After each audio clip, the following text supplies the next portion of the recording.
They had not long separated when Miss Bingley came towards her, and, with an expression of civil disdain, thus accosted her.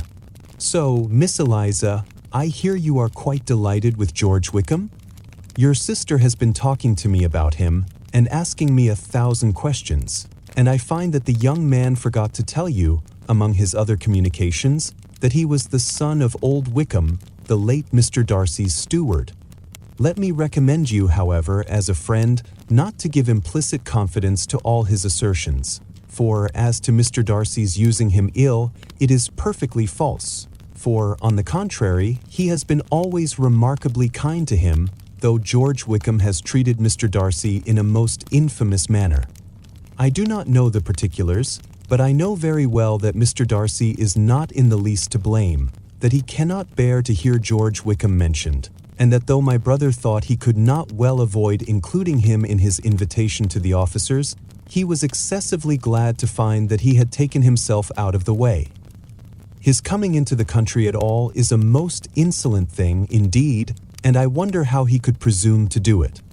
I pity you, Miss Eliza, for this discovery of your favourite's guilt, but really, considering his descent, one could not expect much better. His guilt and his descent appear, by your account, to be the same," said Elizabeth angrily, "for I have heard you accuse him of nothing worse than of being the son of Mr. Darcy's steward, and of that, I can assure you, he informed me himself." "I beg your pardon," replied Miss Bingley, turning away with a sneer. "Excuse my interference, it was kindly meant." "Insolent girl," said Elizabeth to herself. "You are much mistaken if you expect to influence me by such a paltry attack as this. I see nothing in it but your own wilful ignorance and the malice of Mr. Darcy." She then sought her eldest sister, who had undertaken to make inquiries on the same subject of Bingley. Jane met her with a smile of such sweet complacency, a glow of such happy expression, as sufficiently marked how well she was satisfied with the occurrences of the evening. Elizabeth instantly read her feelings, and at that moment, solicitude for Wickham, resentment against his enemies, and everything else, gave way before the hope of Jane's being in the fairest way for happiness. "I want to know," said she, with a countenance no less smiling than her sister's, "what you have learnt about Mr. Wickham. But perhaps you have been too pleasantly engaged to think of any third person, in which case you may be sure of my pardon." "No," replied Jane, "I have not forgotten him, but I have nothing satisfactory to tell you. Mr. Bingley does not know the whole of his history, and is quite ignorant of the circumstances which have principally offended Mr. Darcy, but he will vouch for the good conduct, the probity and honour of his friend, and is perfectly convinced that Mr. Wickham has deserved much less attention from Mr. Darcy than he has received, and I am sorry to say that by his account, as well as his sister's, Mr. Wickham is by no means a respectable young man. I am afraid he has been very imprudent, and has deserved to lose Mr. Darcy's regard. Mr. Bingley does not know Mr. Wickham himself. No, he never saw him till the other morning at Meryton. This account, then, is what he has received from Mr. Darcy. I am perfectly satisfied. But what does he say of the living? He does not exactly recollect the circumstances, though he has heard them from Mr. Darcy more than once, but he believes that it was left to him conditionally only.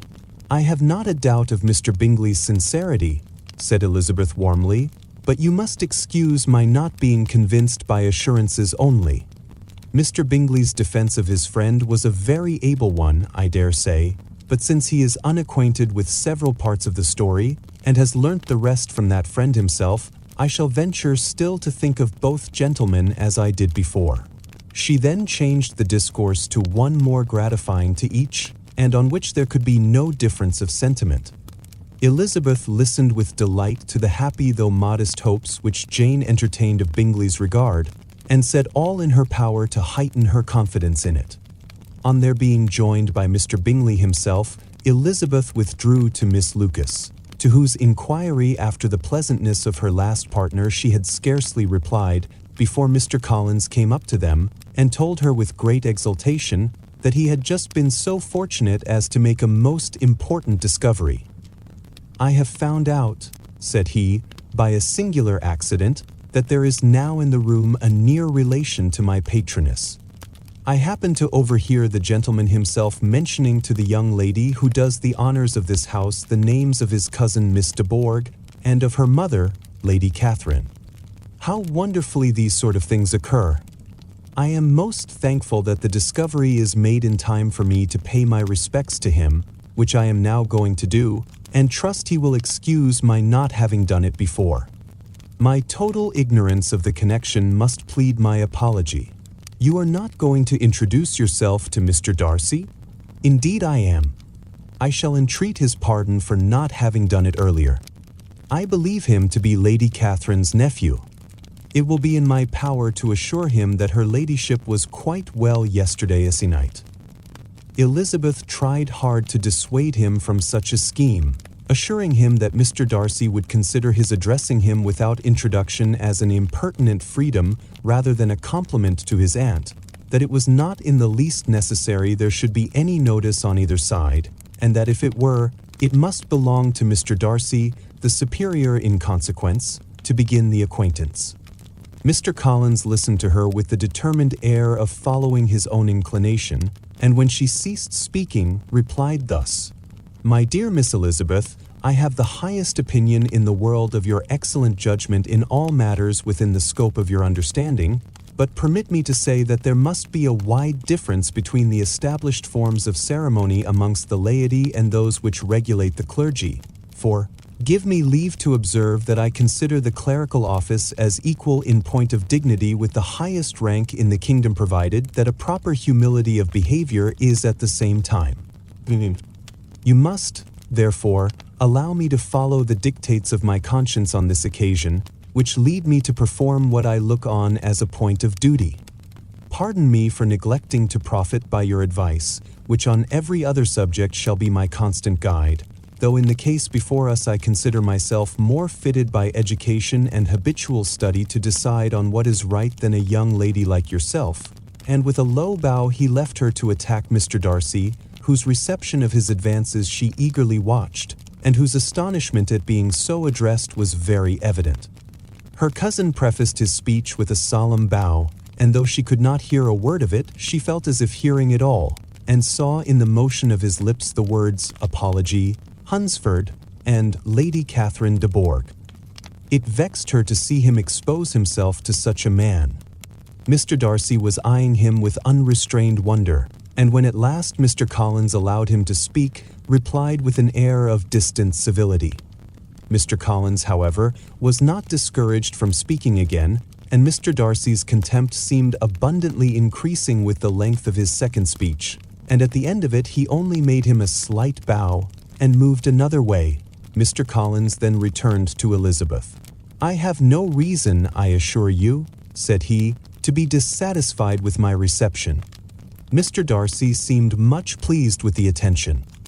He answered me with the utmost civility, and even paid me the compliment of saying that he was so well convinced of Lady Catherine's discernment as to be certain she could never bestow a favor unworthily. It was really a very handsome thought. Upon the whole, I am much pleased with him. As Elizabeth had no longer any interest of her own to pursue, she turned her attention almost entirely on her sister and Mr. Bingley, and the train of agreeable reflections which her observations gave birth to made her perhaps almost as happy as Jane. She saw her in idea settled in that very house, in all the felicity which a marriage of true affection could bestow, and she felt capable, under such circumstances, of endeavoring even to like Bingley's two sisters. Her mother's thoughts she plainly saw were bent the same way, and she determined not to venture near her, lest she might hear too much. When they sat down to supper, therefore, she considered it a most unlucky perverseness which placed them within one of each other, and deeply was she vexed to find that her mother was talking to that one person, Lady Lucas, freely, openly, and of nothing else but of her expectation that Jane would be soon married to Mr. Bingley. It was an animating subject, and Mrs. Bennet seemed incapable of fatigue while enumerating the advantages of the match. his being such a charming young man, and so rich, and living but 3 miles from them, were the first points of self-gratulation.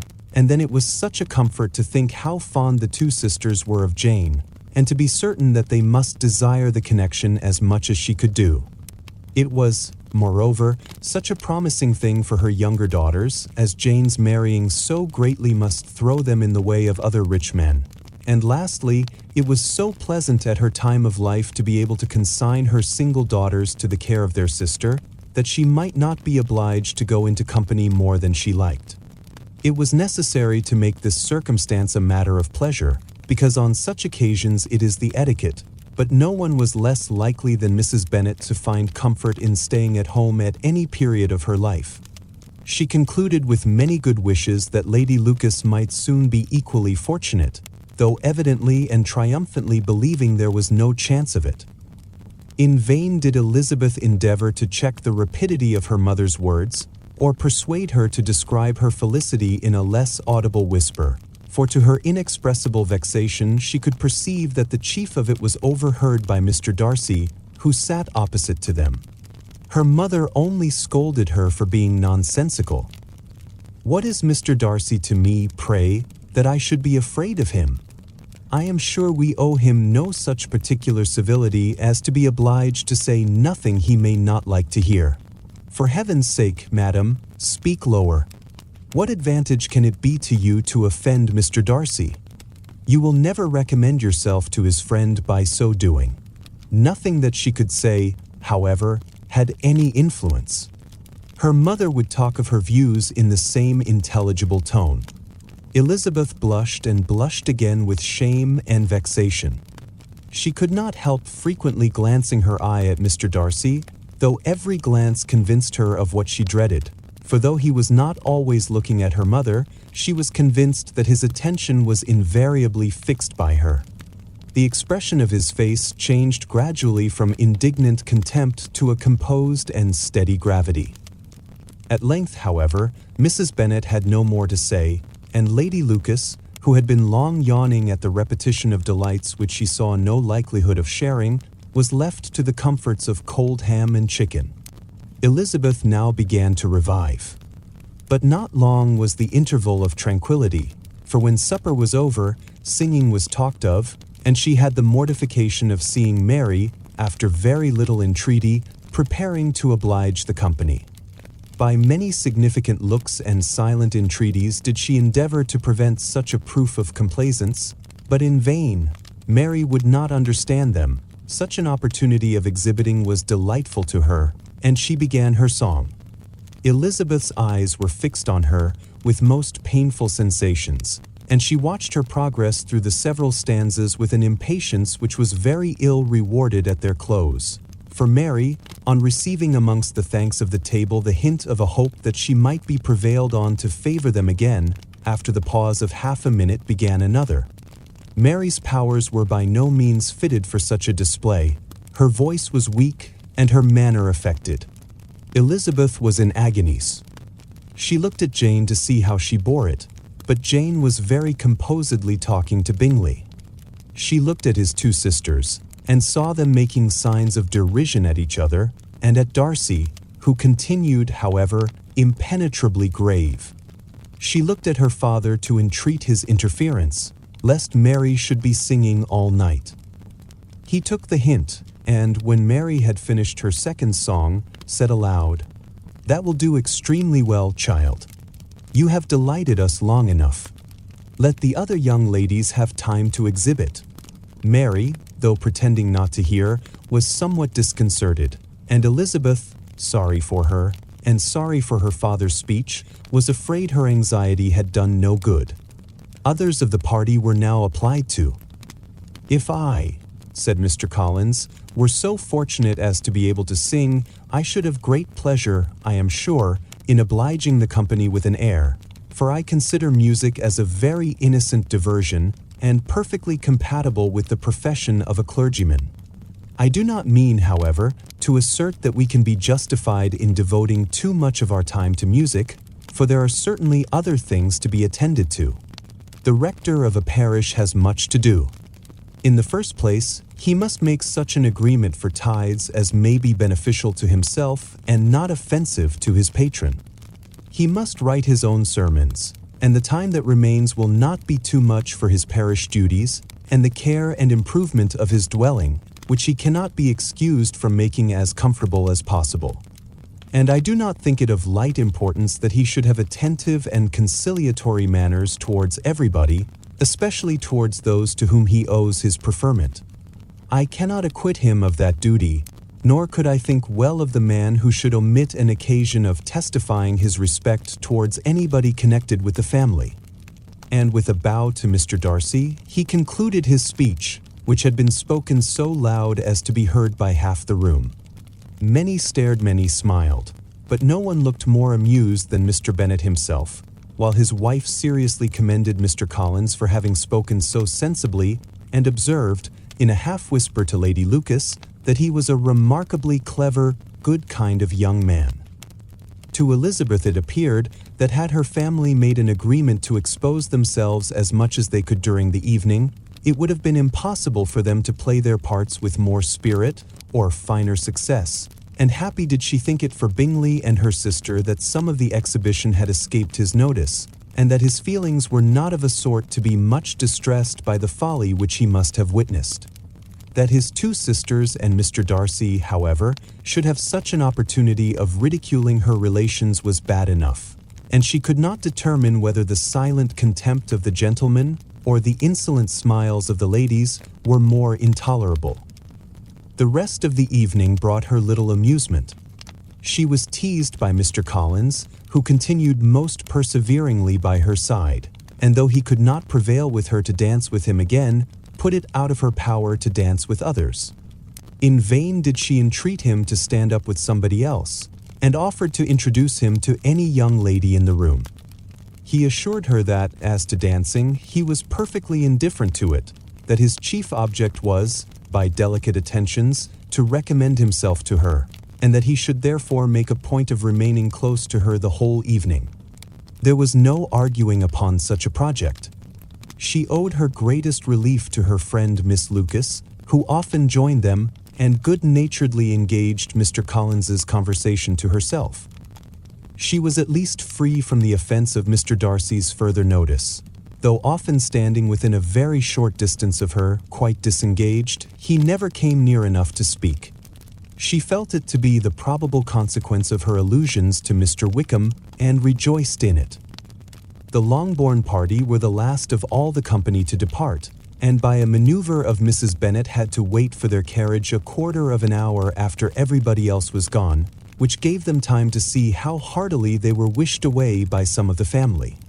Mrs. Hurst and her sister scarcely opened their mouths except to complain of fatigue, and were evidently impatient to have the house to themselves. They repulsed every attempt of Mrs. Bennet at conversation, and by so doing, threw a languor over the whole party, which was very little relieved by the long speeches of Mr. Collins, who was complimenting Mr. Bingley and his sisters on the elegance of their entertainment and the hospitality and politeness which had marked their behavior to their guests. Darcy said nothing at all. Mr. Bennet, in equal silence, was enjoying the scene. Mr. Bingley and Jane were standing together a little detached from the rest, and talked only to each other. Elizabeth preserved as steady a silence as either Mrs. Hurst or Miss Bingley, and even Lydia was too much fatigued to utter more than the occasional exclamation of, "Lord, how tired I am!" accompanied by a violent yawn. When at length they arose to take leave, Mrs. Bennet was most pressingly civil in her hope of seeing the whole family soon at Longbourn, and addressed herself particularly to Mr. Bingley to assure him how happy he would make them by eating a family dinner with them at any time, without the ceremony of a formal invitation.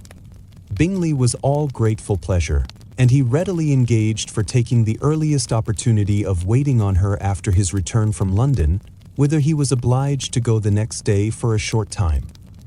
Mrs. Bennet was perfectly satisfied, and quitted the house under the delightful persuasion that, allowing for the necessary preparations of settlements, new carriages, and wedding clothes, she should undoubtedly see her daughter settled at Netherfield in the course of 3 or 4 months.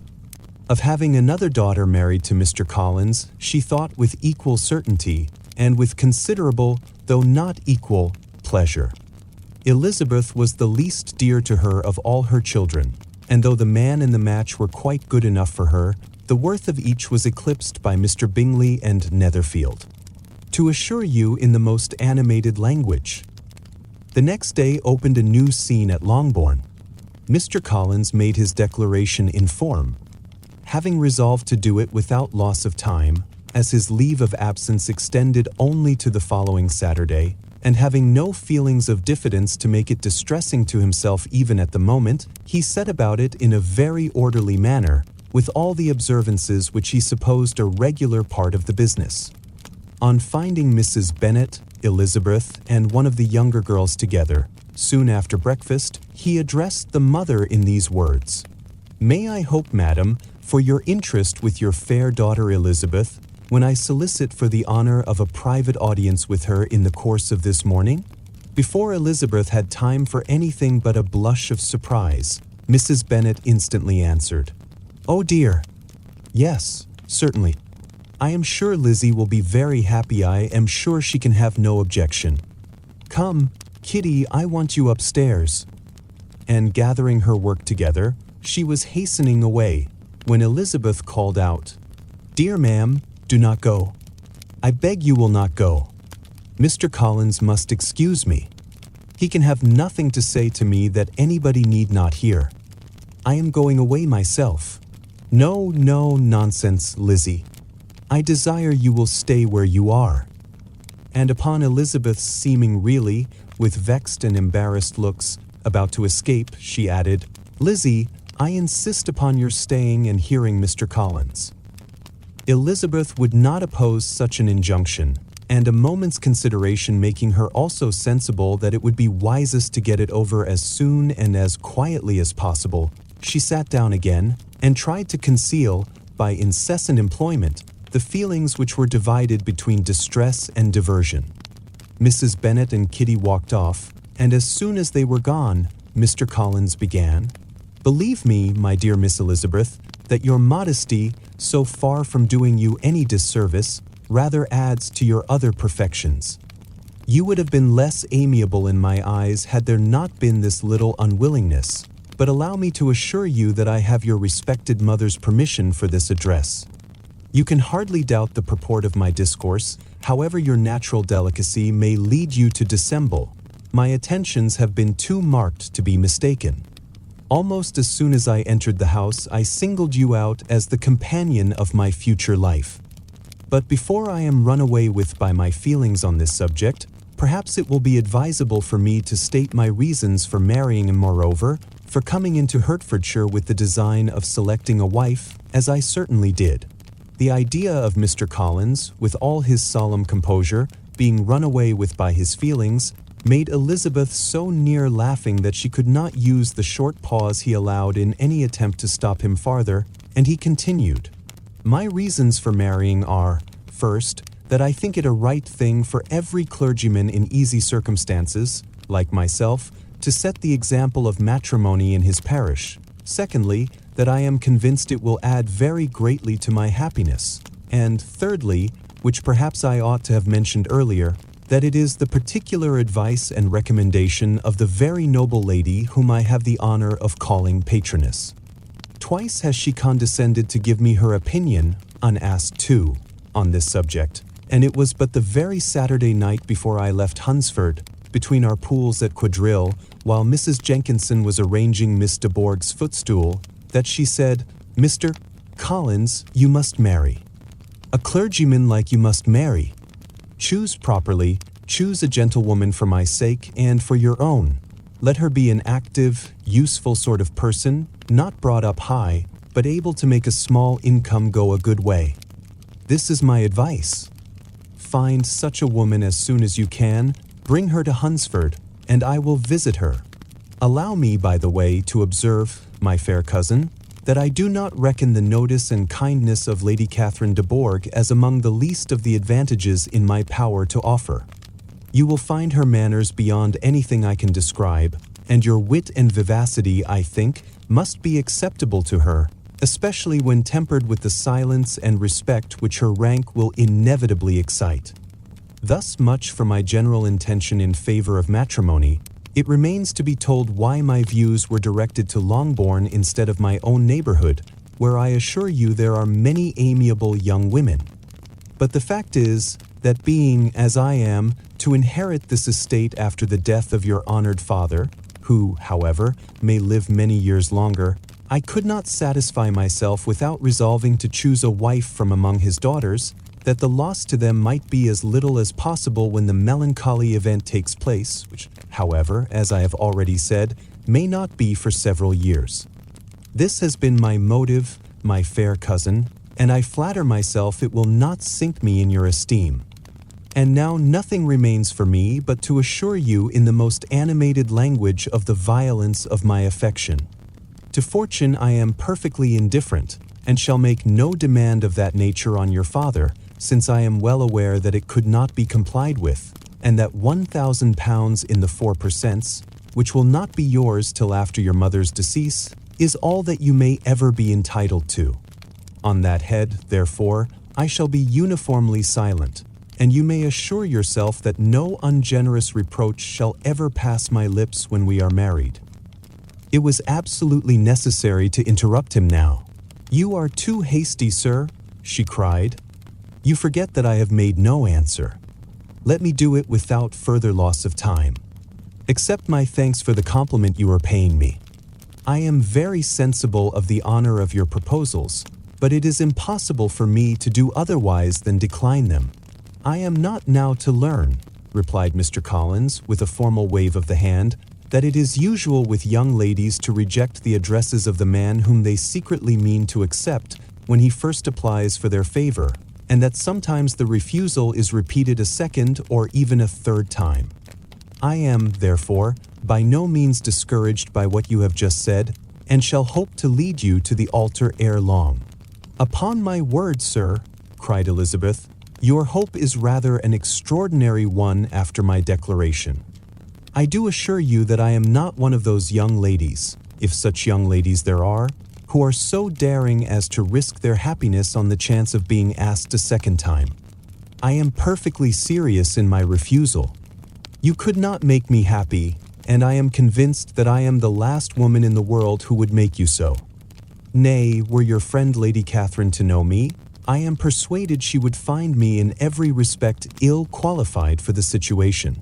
"Were it certain that Lady Catherine would think so," said Mr. Collins very gravely, "but I cannot imagine that her ladyship would at all disapprove of you. And you may be certain that when I have the honor of seeing her again, I shall speak in the highest terms of your modesty, economy, and other amiable qualifications. Indeed, Mr. Collins, all praise of me will be unnecessary. You must give me leave to judge for myself, and pay me the compliment of believing what I say. I wish you very happy and very rich, and by refusing your hand, do all in my power to prevent your being otherwise. In making me the offer, you must have satisfied the delicacy of your feelings with regard to my family, and may take possession of Longbourn estate whenever it falls, without any self-reproach. This matter may be considered, therefore, as finally settled." And rising as she thus spoke, she would have quitted the room, had not Mr. Collins thus addressed her. "When I do myself the honor of speaking to you next on the subject, I shall hope to receive a more favorable answer than you have now given me, though I am far from accusing you of cruelty at present, because I know it to be the established custom of your sex to reject a man on the first application, and, perhaps, you have even now said as much to encourage my suit as would be consistent with the true delicacy of the female character." "Really, Mr. Collins," cried Elizabeth with some warmth, "you puzzle me exceedingly.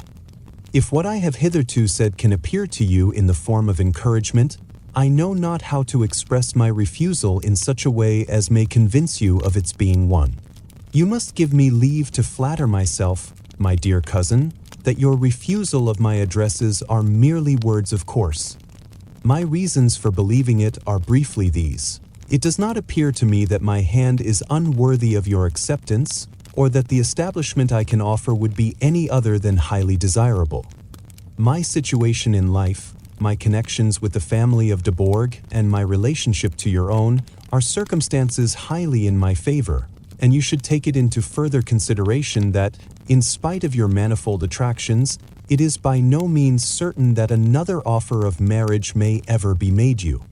Your portion is unhappily so small that it will in all likelihood undo the effects of your loveliness and amiable qualifications. As I must, therefore, conclude that you are not serious in your rejection of me, I shall choose to attribute it to your wish of increasing my love by suspense, according to the usual practice of elegant females.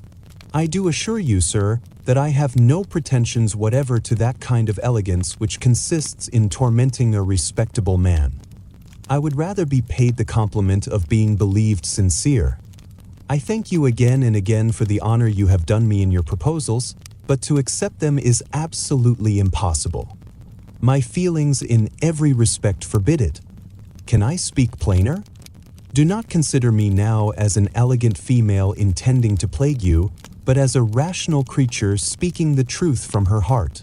You are uniformly charming, cried he with an air of awkward gallantry, and I am persuaded that, when sanctioned by the express authority of both your excellent parents, my proposals will not fail of being acceptable.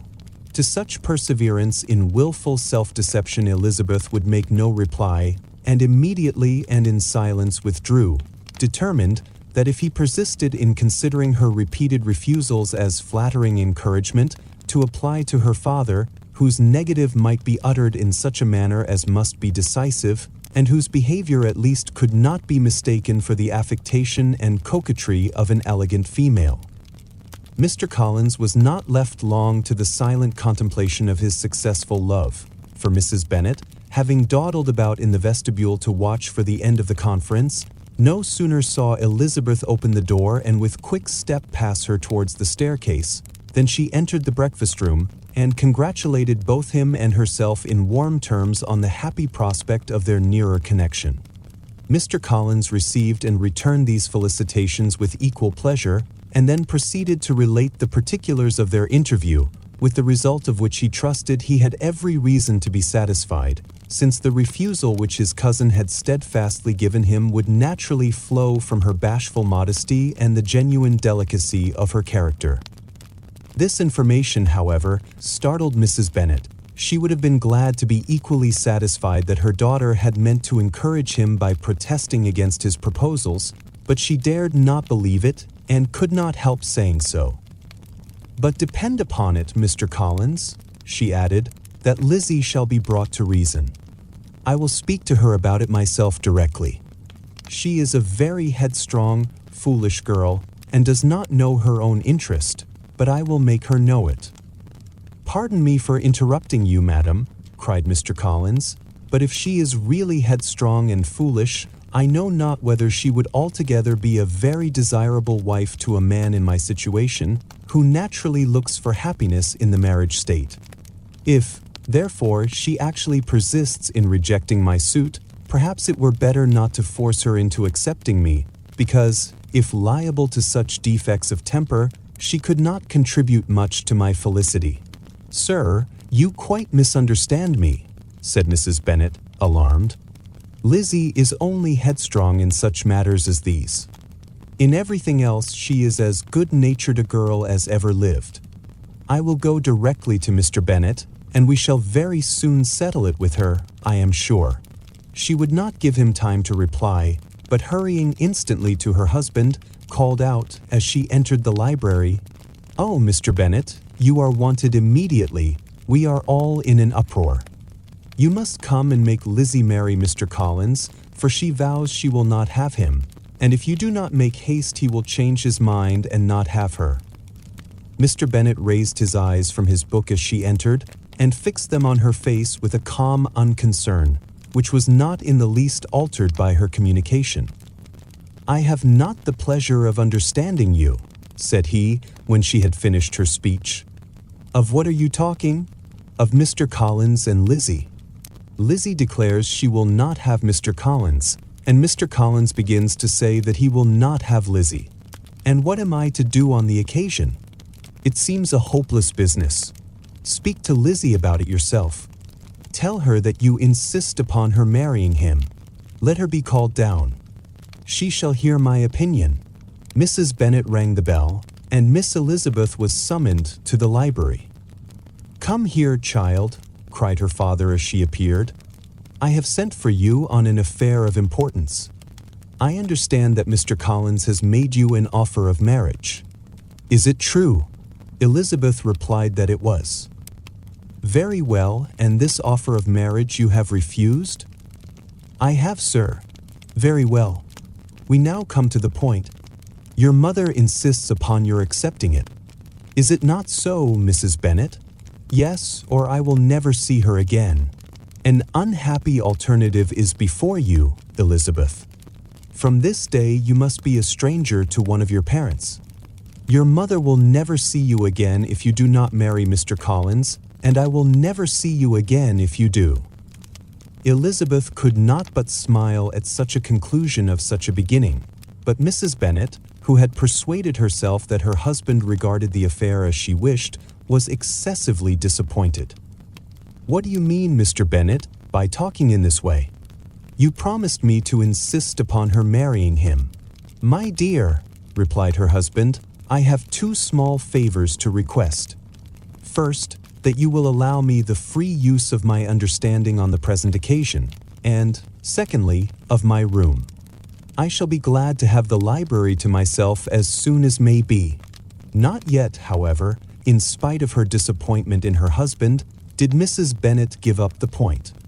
She talked to Elizabeth again and again, coaxed and threatened her by turns.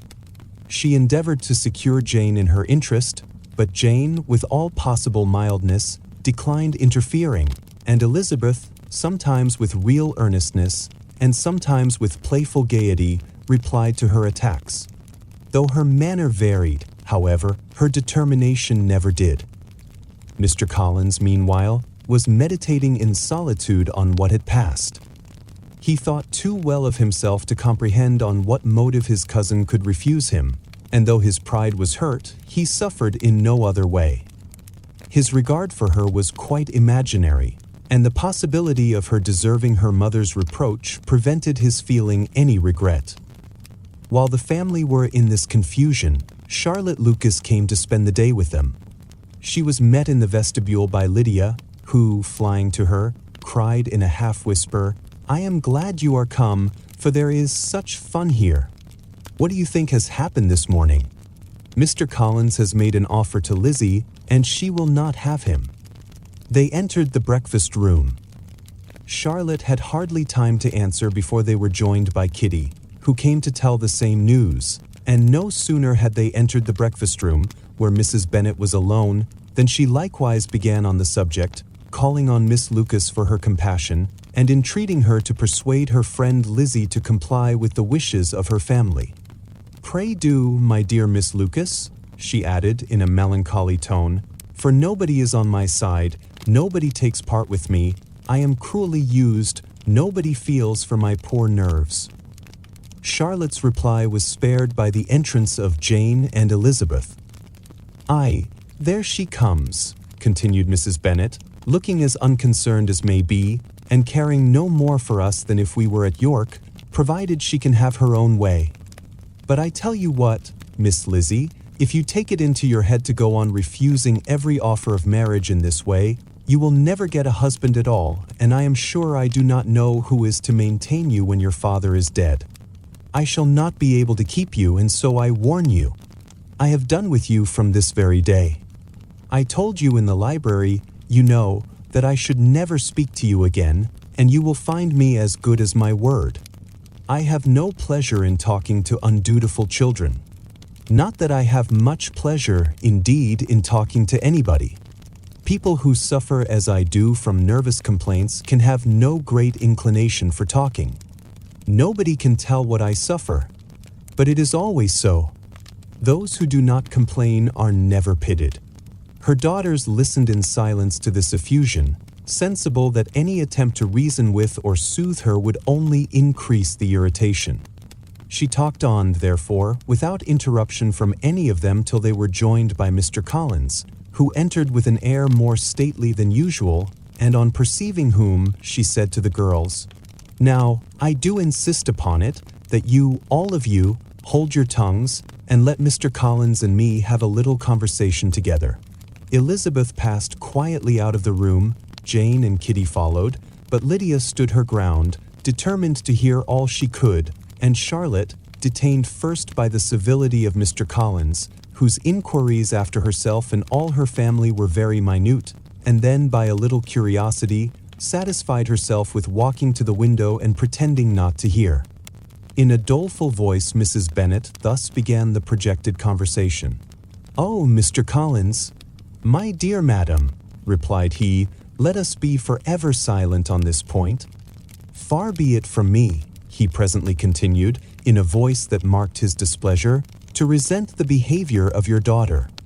Resignation to inevitable evils is the duty of us all, the peculiar duty of a young man who has been so fortunate as I have been in early preferment, and I trust I am resigned. Perhaps not the less so from feeling a doubt of my positive happiness had my fair cousin honored me with her hand, for I have often observed that resignation is never so perfect as when the blessing denied begins to lose somewhat of its value in our estimation.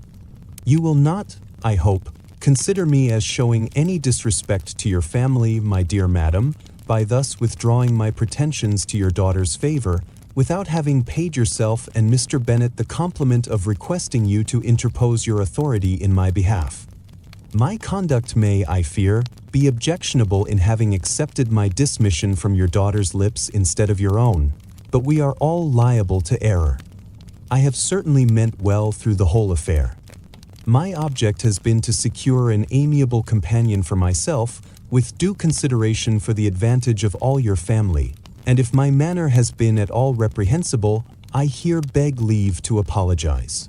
The discussion of Mr. Collins's offer was now nearly at an end, and Elizabeth had only to suffer from the uncomfortable feelings necessarily attending it, and occasionally from some peevish allusion of her mother. As for the gentleman himself, his feelings were chiefly expressed, not by embarrassment or dejection, or by trying to avoid her, but by stiffness of manner and resentful silence.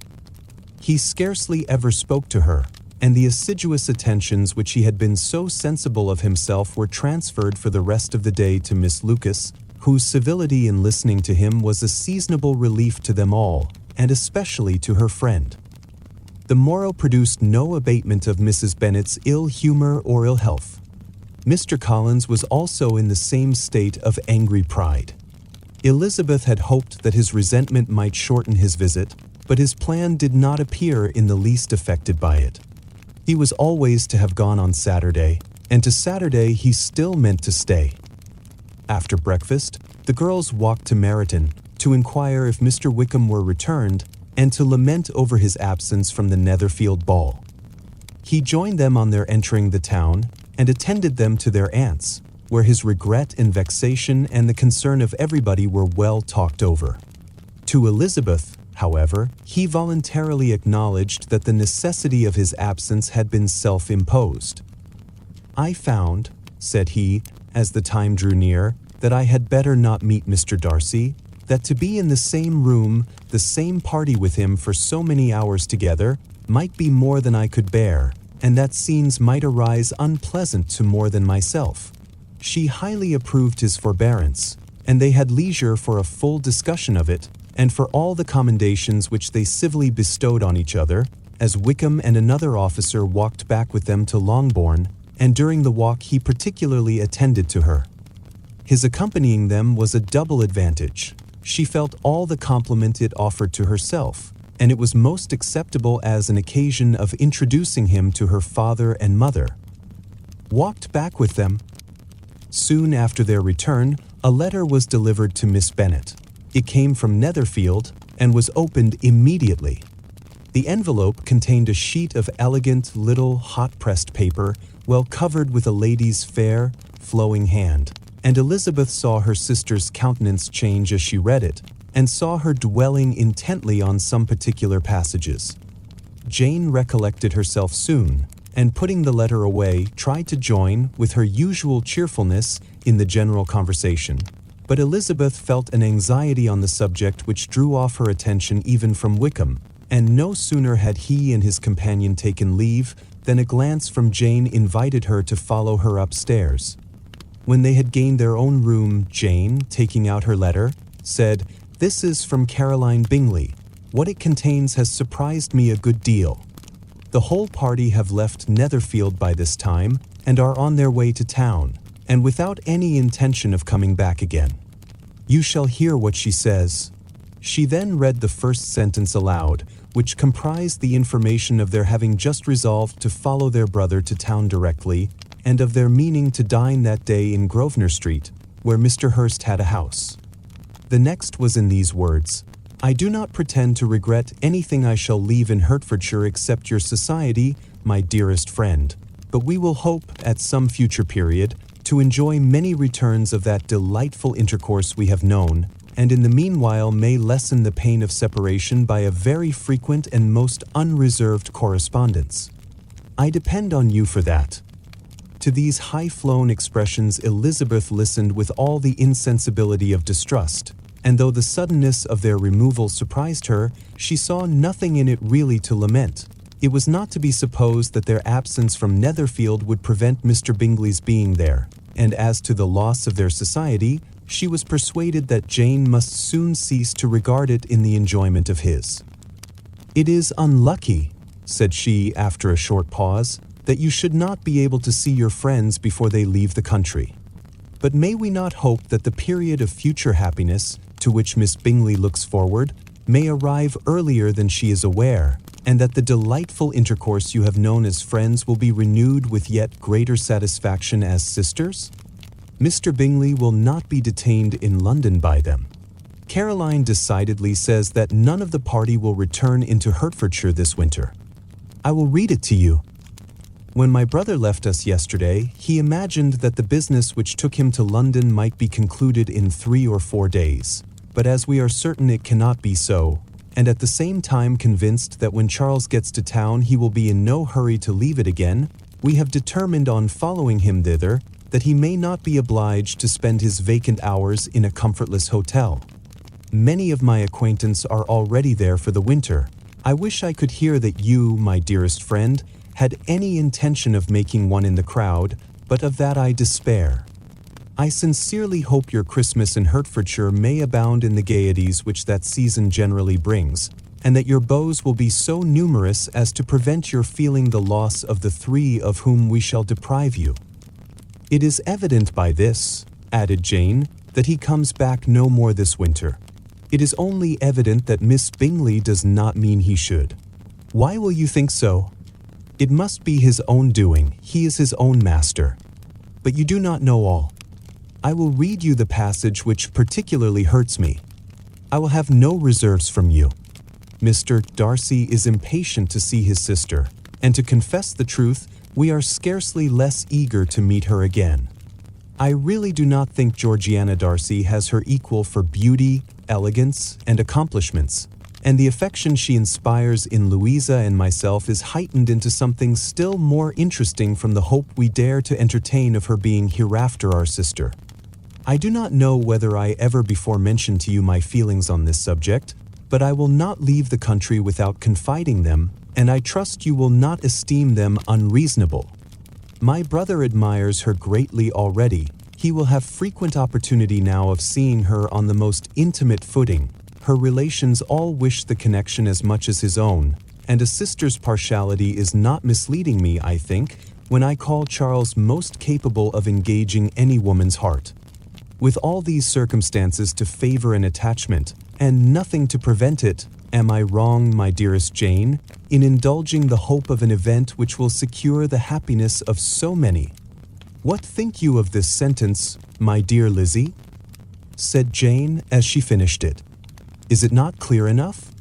Does it not expressly declare that Caroline neither expects nor wishes me to be her sister, that she is perfectly convinced of her brother's indifference, and that if she suspects the nature of my feelings for him she means, most kindly, to put me on my guard? Can there be any other opinion on the subject? Yes, there can, for mine is totally different. Will you hear it? Most willingly. You shall have it in a few words. Miss Bingley sees that her brother is in love with you and wants him to marry Miss Darcy. She follows him to town in the hope of keeping him there and tries to persuade you that he does not care about you. Jane shook her head. Indeed, Jane, you ought to believe me. No one who has ever seen you together can doubt his affection. Miss Bingley, I am sure, cannot. She is not such a simpleton. Could she have seen half as much love in Mr. Darcy for herself, she would have ordered her wedding clothes. But the case is this: we are not rich enough or grand enough for them, and she is the more anxious to get Miss Darcy for her brother, from the notion that when there has been one intermarriage, she may have less trouble in achieving a second, in which there is certainly some ingenuity, and I dare say it would succeed if Miss de Bourgh were out of the way. But, my dearest Jane, you cannot seriously imagine that, because Miss Bingley tells you her brother greatly admires Miss Darcy, he is in the smallest degree less sensible of your merit than when he took leave of you on Tuesday, or that it will be in her power to persuade him that, instead of being in love with you, he is very much in love with her friend.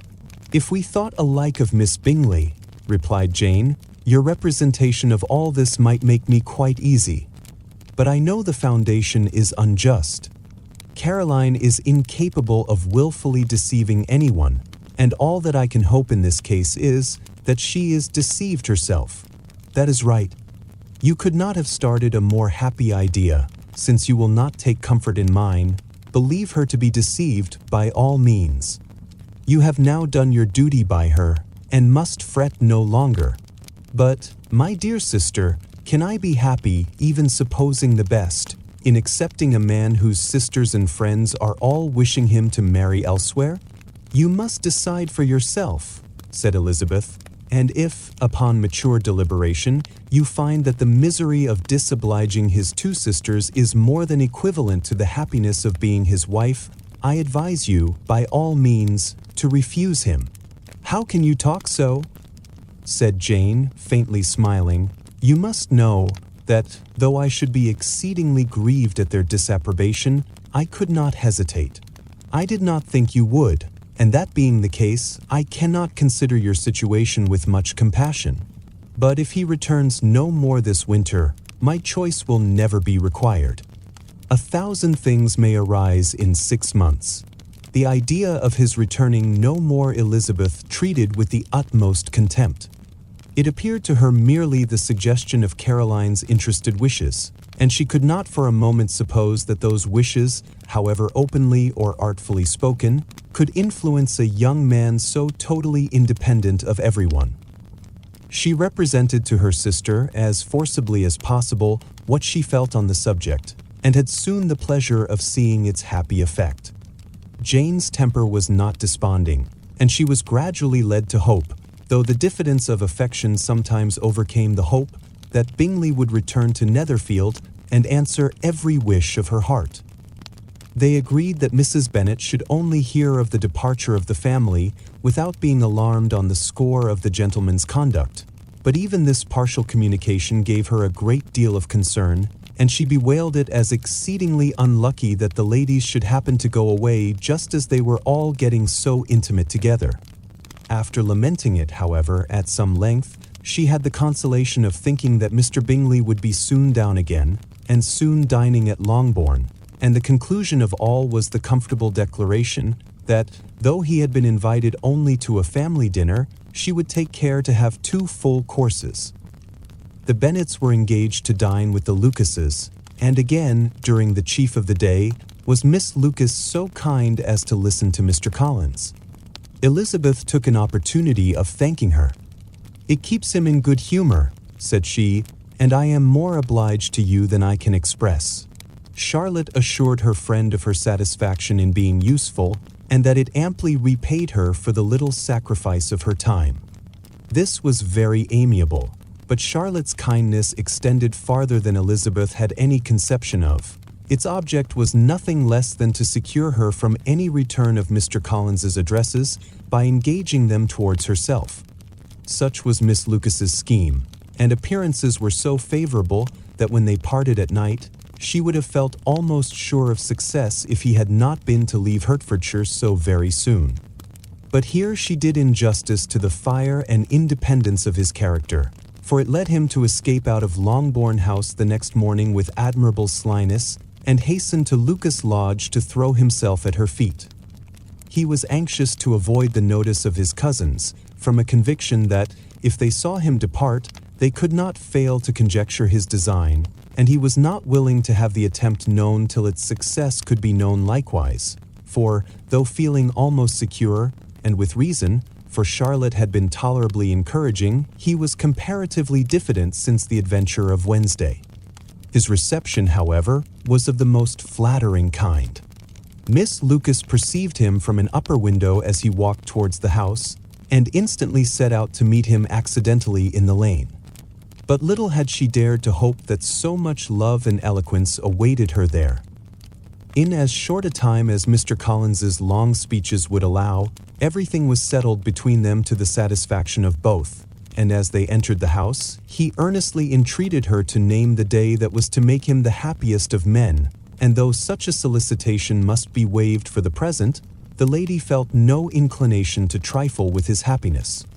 The stupidity with which he was favored by nature must guard his courtship from any charm that could make a woman wish for its continuance, and Miss Lucas, who accepted him solely from the pure and disinterested desire of an establishment, cared not how soon that establishment were gained. Sir William and Lady Lucas were speedily applied to for their consent, and it was bestowed with a most joyful alacrity. Mr. Collins's present circumstances made it a most eligible match for their daughter, to whom they could give little fortune, and his prospects of future wealth were exceedingly fair.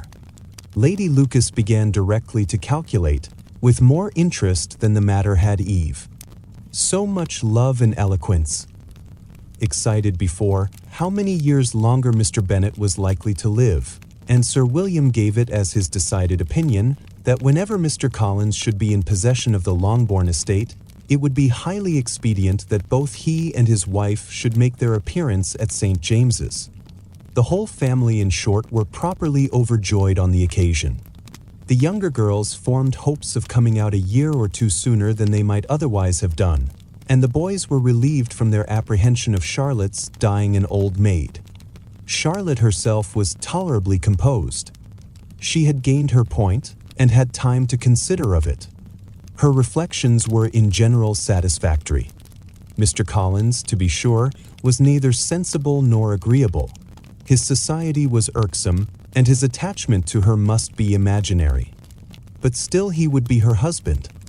Without thinking highly either of men or of matrimony, marriage had always been her object.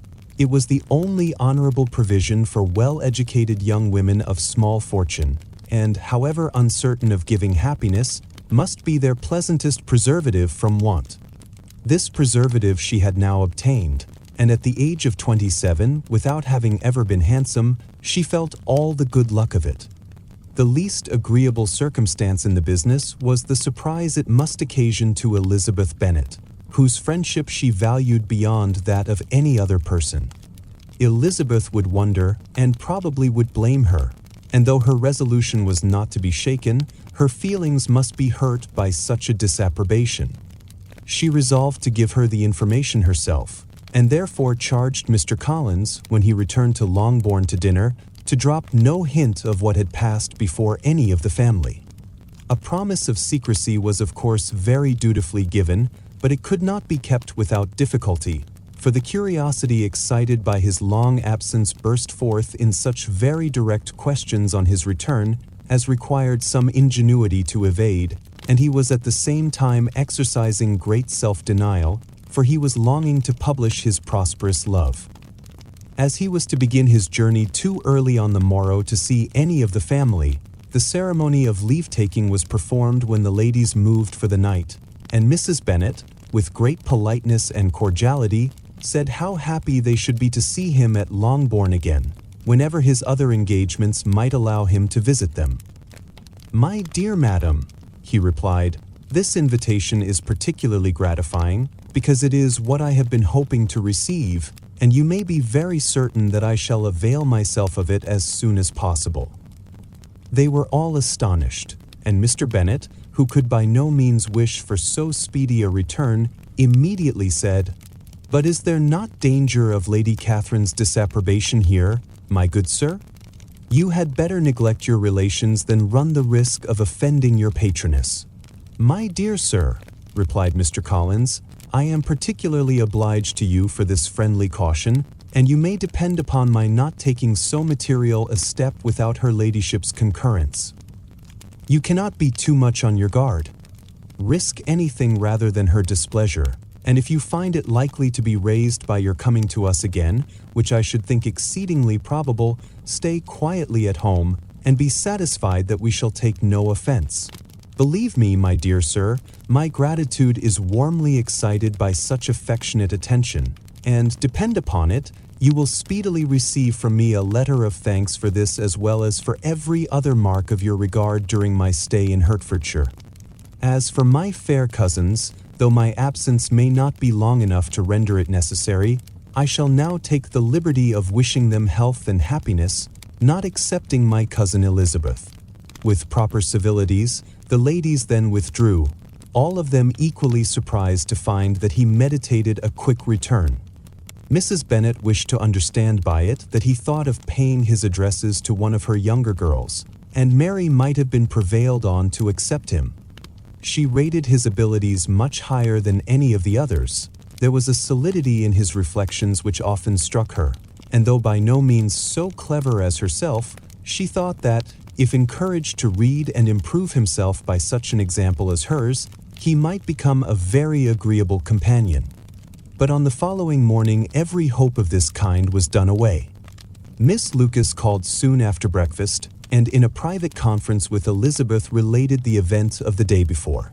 The possibility of Mr. Collins's fancying himself in love with her friend had once occurred to Elizabeth within the last day or two, but that Charlotte could encourage him seemed almost as far from possibility as that she could encourage him herself, and her astonishment was consequently so great as to overcome at first the bounds of decorum, and she could not help crying out, "Engaged to Mr. Collins!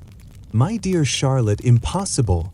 The steady countenance which Miss Lucas had commanded in telling her story gave way to a momentary confusion here on receiving so direct a reproach, though, as it was no more than she expected, she soon regained her composure and calmly replied, "Why should you be surprised, my dear Eliza? Do you think it incredible that Mr. Collins should be able to procure any woman's good opinion, because he was not so happy as to succeed with you?" But Elizabeth had now recollected herself, and, making a strong effort for it, was able to assure her, with tolerable firmness, that the prospect of their relationship was highly grateful to her, and that she wished her all imaginable happiness. "I see what you are feeling," replied Charlotte. "You must be surprised, very much surprised, so lately as Mr. Collins was wishing to marry you. But when you have had time to think it all over, I hope you will be satisfied with what I have done. I am not romantic, you know. I never was.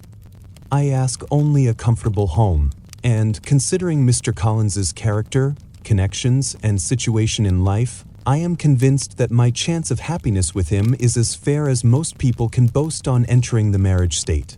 Elizabeth quietly answered, "Undoubtedly," and after an awkward pause, they returned to the rest of the family. Charlotte did not stay much longer, and Elizabeth was then left to reflect on what she had heard. It was a long time before she became at all reconciled to the idea of so unsuitable a match. The strangeness of Mr. Collins's making 2 offers of marriage within 3 days was nothing in comparison of his being now accepted. She had always felt that Charlotte's opinion of matrimony was not exactly like her own, but she could not have supposed it possible that, when called into action, she would have sacrificed every better feeling to worldly advantage. Charlotte, the wife of Mr. Collins, was a most humiliating picture, and to the pang of a friend disgracing herself and sunk in her esteem was added the distressing conviction that it was impossible for that friend to be tolerably happy in the lot she had chosen. Protested he must be entirely mistaken. Elizabeth was sitting with her mother and sisters, reflecting on what she had heard and doubting whether she was authorized to mention it, when Sir William Lucas himself appeared, sent by his daughter to announce her engagement to the family. With many compliments to them and much self-gratulation on the prospect of a connection between the houses, he unfolded the matter to an audience not merely wondering but incredulous, for Mrs. Bennet, with more perseverance than politeness, protested he must be entirely mistaken, and Lydia, always unguarded and often uncivil, boisterously exclaimed, "Good Lord! Sir William, how can you tell such a story? Do not you know that Mr. Collins wants to marry Lizzie?" Nothing less than the complaisance of a courtier could have borne without anger such treatment, but Sir William's good breeding carried him through it all, and though he begged leave to be positive as to the truth of his information, he listened to all their impertinence with the most forbearing courtesy. Elizabeth, feeling it incumbent on her to relieve him from so unpleasant a situation, now put herself forward to confirm his account by mentioning her prior knowledge of it from Charlotte herself, and endeavored to put a stop to the exclamations of her mother and sisters by the earnestness of her congratulations to Sir William, in which she was readily joined by Jane, and by making a variety of remarks on the happiness that might be expected from the match, the excellent character of Mr. Collins, and the convenient distance of Hunsford from London. Mrs. Bennet was, in fact, too much overpowered to say a great deal while Sir William remained, but no sooner had he left them than her feelings found a rapid vent. In the first place, she persisted in disbelieving the whole of the matter. Secondly, she was very sure that Mr. Collins had been taken in. Thirdly, she trusted that they would never be happy together. And fourthly, that the match might be broken off. Two inferences, however, were plainly deduced from the whole. One, that Elizabeth was the real cause of all the mischief, and the other, that she herself had been barbarously used by them all, and on these 2 points she principally dwelt during the rest of the day. Nothing could console and nothing appease her, nor did that day wear out her resentment.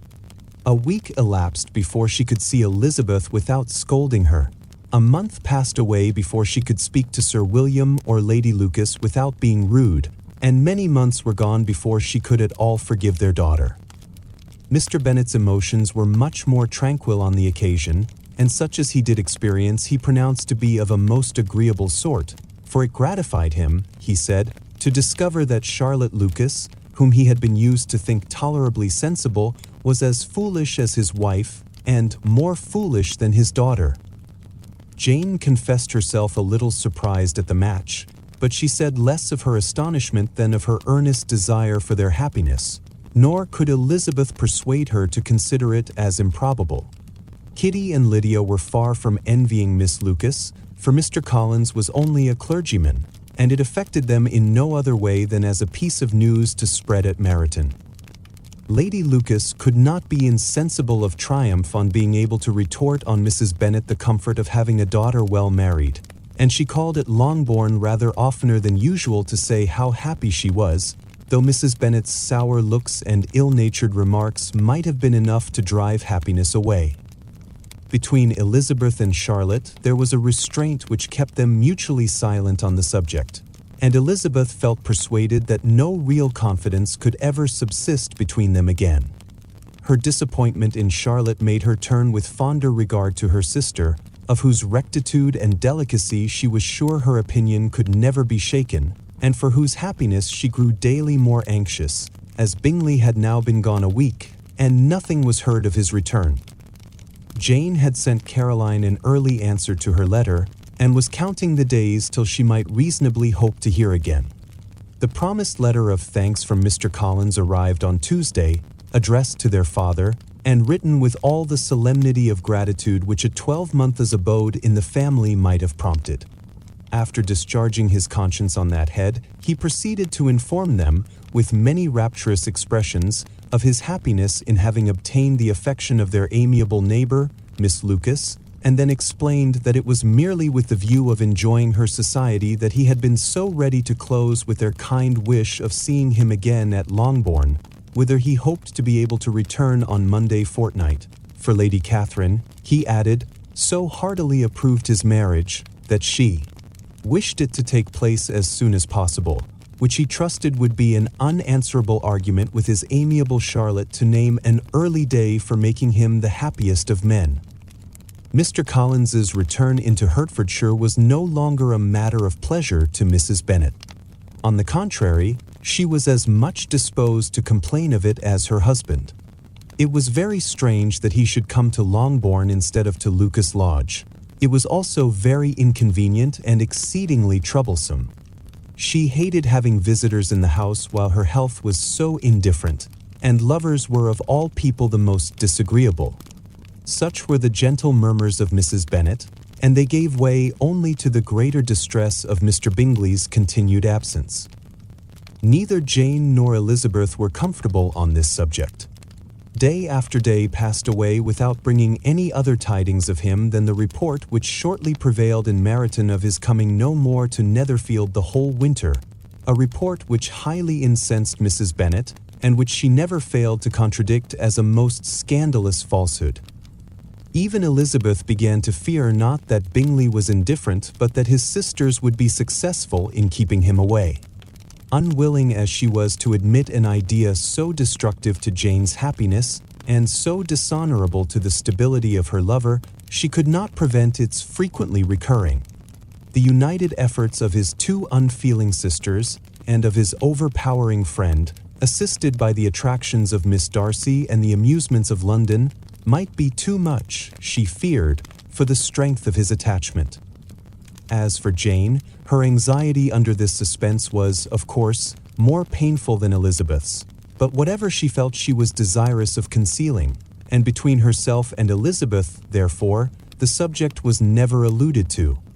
But as no such delicacy restrained her mother, an hour seldom passed in which she did not talk of Bingley, express her impatience for his arrival, or even require Jane to confess that if he did not come back she should think herself very ill-used. It needed all Jane's steady mildness to bear these attacks with tolerable tranquillity. Mr. Collins returned most punctually on the Monday fortnight, but his reception at Longbourn was not quite so gracious as it had been on his first introduction. He was too happy, however, to need much attention, and luckily for the others, the business of love-making relieved them from a great deal of his company. The chief of every day was spent by him at Lucas Lodge, and he sometimes returned to Longbourn only in time to make an apology for his absence before the family went to bed. Whenever she spoke in a low voice, Mrs. Bennet was really in a most pitiable state. The very mention of anything concerning the match threw her into an agony of ill-humor, and wherever she went she was sure of hearing it talked of. The sight of Miss Lucas was odious to her. As her successor in that house, she regarded her with jealous abhorrence. Whenever Charlotte came to see them, she concluded her to be anticipating the hour of possession, and whenever she spoke in a low voice to Mr. Collins, was convinced that they were talking of the Longbourn estate, and resolving to turn herself and her daughters out of the house as soon as Mr. Bennet was dead. She complained bitterly of all this to her husband. "Indeed, Mr. Bennet," said she, "it is very hard to think that Charlotte Lucas should ever be mistress of this house, that I should be forced to make way for her, and live to see her take my place in it. My dear, do not give way to such gloomy thoughts. Let us hope for better things. Let us flatter ourselves that I may be the survivor." This was not very consoling to Mrs. Bennet, and therefore, instead of making any answer, she went on as before. "I cannot bear to think that they should have all this estate. If it was not for the entail, I should not mind it. What should not you mind? I should not mind anything at all. Let us be thankful that you are preserved from a state of such insensibility. I never can be thankful, Mr. Bennet, for anything about the entail.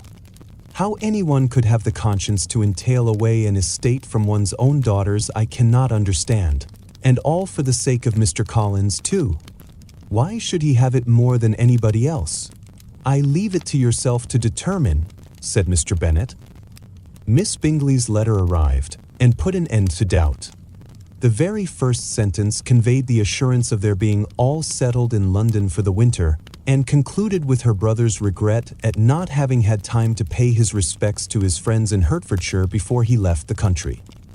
Hope was over, entirely over, and when Jane could attend to the rest of the letter, she found little, except the professed affection of the writer, that could give her any comfort. Miss Darcy's praise occupied the chief of it. Her many attractions were again dwelt on, and Caroline boasted joyfully of their increasing intimacy, and ventured to predict the accomplishment of the wishes which had been unfolded in her former letter. She wrote also with great pleasure of her brother's being an inmate of Mr. Darcy's house, and mentioned with raptures some plans of the latter with regard to new furniture. Elizabeth, to whom Jane very soon communicated the chief of all this, heard it in silent indignation. Her heart was divided between concern for her sister and resentment against all others. To Caroline's assertion of her brother's being partial to Miss Darcy, she paid no credit.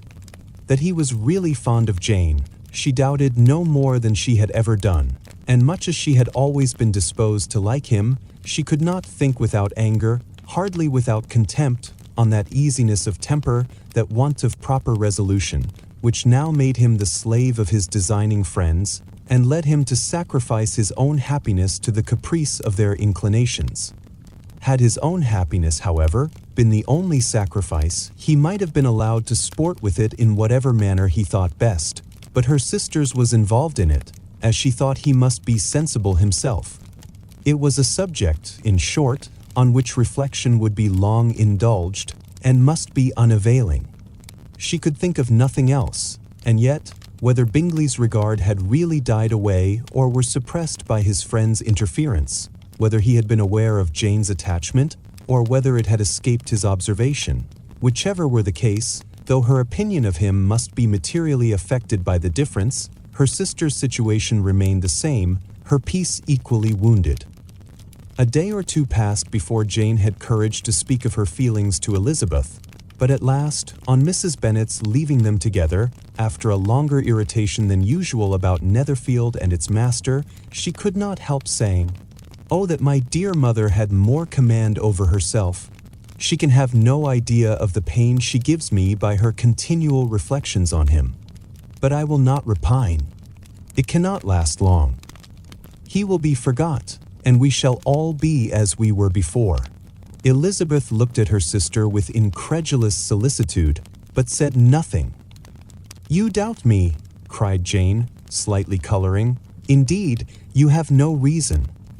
He may live in my memory as the most amiable man of my acquaintance, but that is all. I have nothing either to hope or fear, and nothing to reproach him with. Thank God I have not that pain. A little time, therefore I shall certainly try to get the better." With a stronger voice she soon added, "I have this comfort immediately, that it has not been more than an error of fancy on my side, and that it has done no harm to anyone but myself." "My dear Jane," exclaimed Elizabeth, "you are too good. Your sweetness and disinterestedness are really angelic. I do not know what to say to you. I feel as if I had never done you justice, or loved you as you deserve." Miss Bennet eagerly disclaimed all extraordinary merit, and threw back the praise on her sister's warm affection. "Nay," said Elizabeth, "this is not fair. You wish to think all the world respectable, and are hurt if I speak ill of anybody. I only want to think you perfect, and you set yourself against it.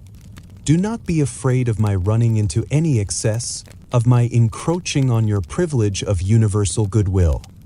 You need not. There are few people whom I really love, and still fewer of whom I think well.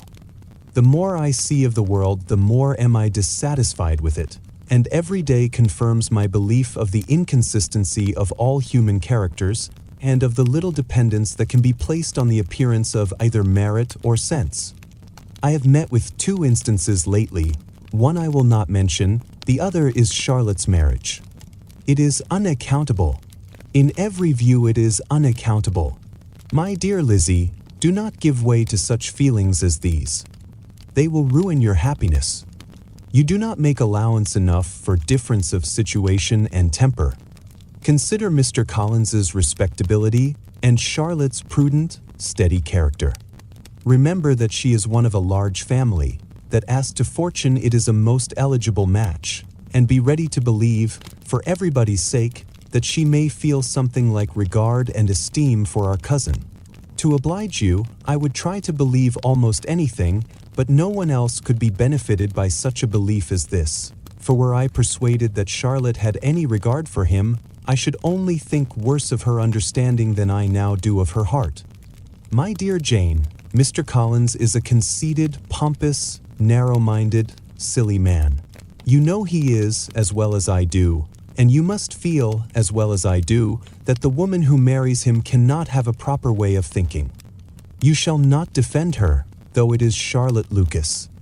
You shall not, for the sake of one individual, change the meaning of principle and integrity, nor endeavor to persuade yourself or me that selfishness is prudence, and insensibility of danger security for happiness. I must think your language too strong in speaking of both, replied Jane, and I hope you will be convinced of it by seeing them happy together. But enough of this. You alluded to something else. You mentioned 2 instances. I cannot misunderstand you, but I entreat you, dear Lizzie, not to pain me by thinking that person to blame and saying your opinion of him is sunk. We must not be so ready to fancy ourselves intentionally injured. We must not expect a lively young man to be always so guarded and circumspect. It is very often nothing but our own vanity that deceives us. Women fancy admiration means more than it does, and men take care that they should. If it is designedly done, they cannot be justified, but I have no idea of there being so much design in the world as some persons imagine. I am far from attributing any part of Mr. Bingley's conduct to design, said Elizabeth, but without scheming to do wrong or to make others unhappy, there may be error and there may be misery. Thoughtlessness, want of attention to other people's feelings, and want of resolution will do the business. And do you impute it to either of those? Yes, to the last. But if I go on, I shall displease you by saying what I think of persons you esteem. Stop me whilst you can. You persist, then, in supposing his sisters influence him? Yes, in conjunction with his friend. I cannot believe it. Why should they try to influence him? They can only wish his happiness, and if he is attached to me, no other woman can secure it. Your first position is false. They may wish many things besides his happiness. They may wish his increase of wealth and consequence. They may wish him to marry a girl who has all the importance of money, great connections, and pride. Beyond a doubt, they do wish him to choose Miss Darcy, replied Jane, but this may be from better feelings than you are supposing. They have known her much longer than they have known me. No wonder if they love her better. But whatever may be their own wishes, it is very unlikely they should have opposed their brothers. What sister would think herself at liberty to do it, unless there were something very objectionable? If they believed him attached to me, they would not try to part us. If he were so, they could not succeed.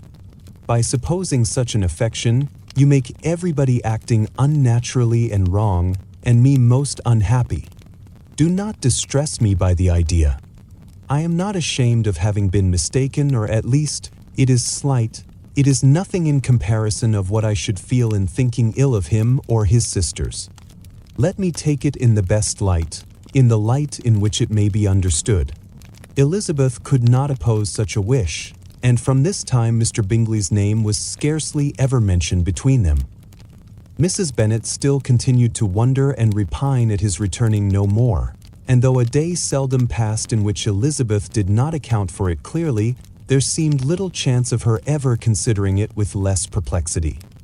Her daughter endeavored to convince her of what she did not believe herself, that his attentions to Jane had been merely the effect of a common and transient liking, which ceased when he saw her no more.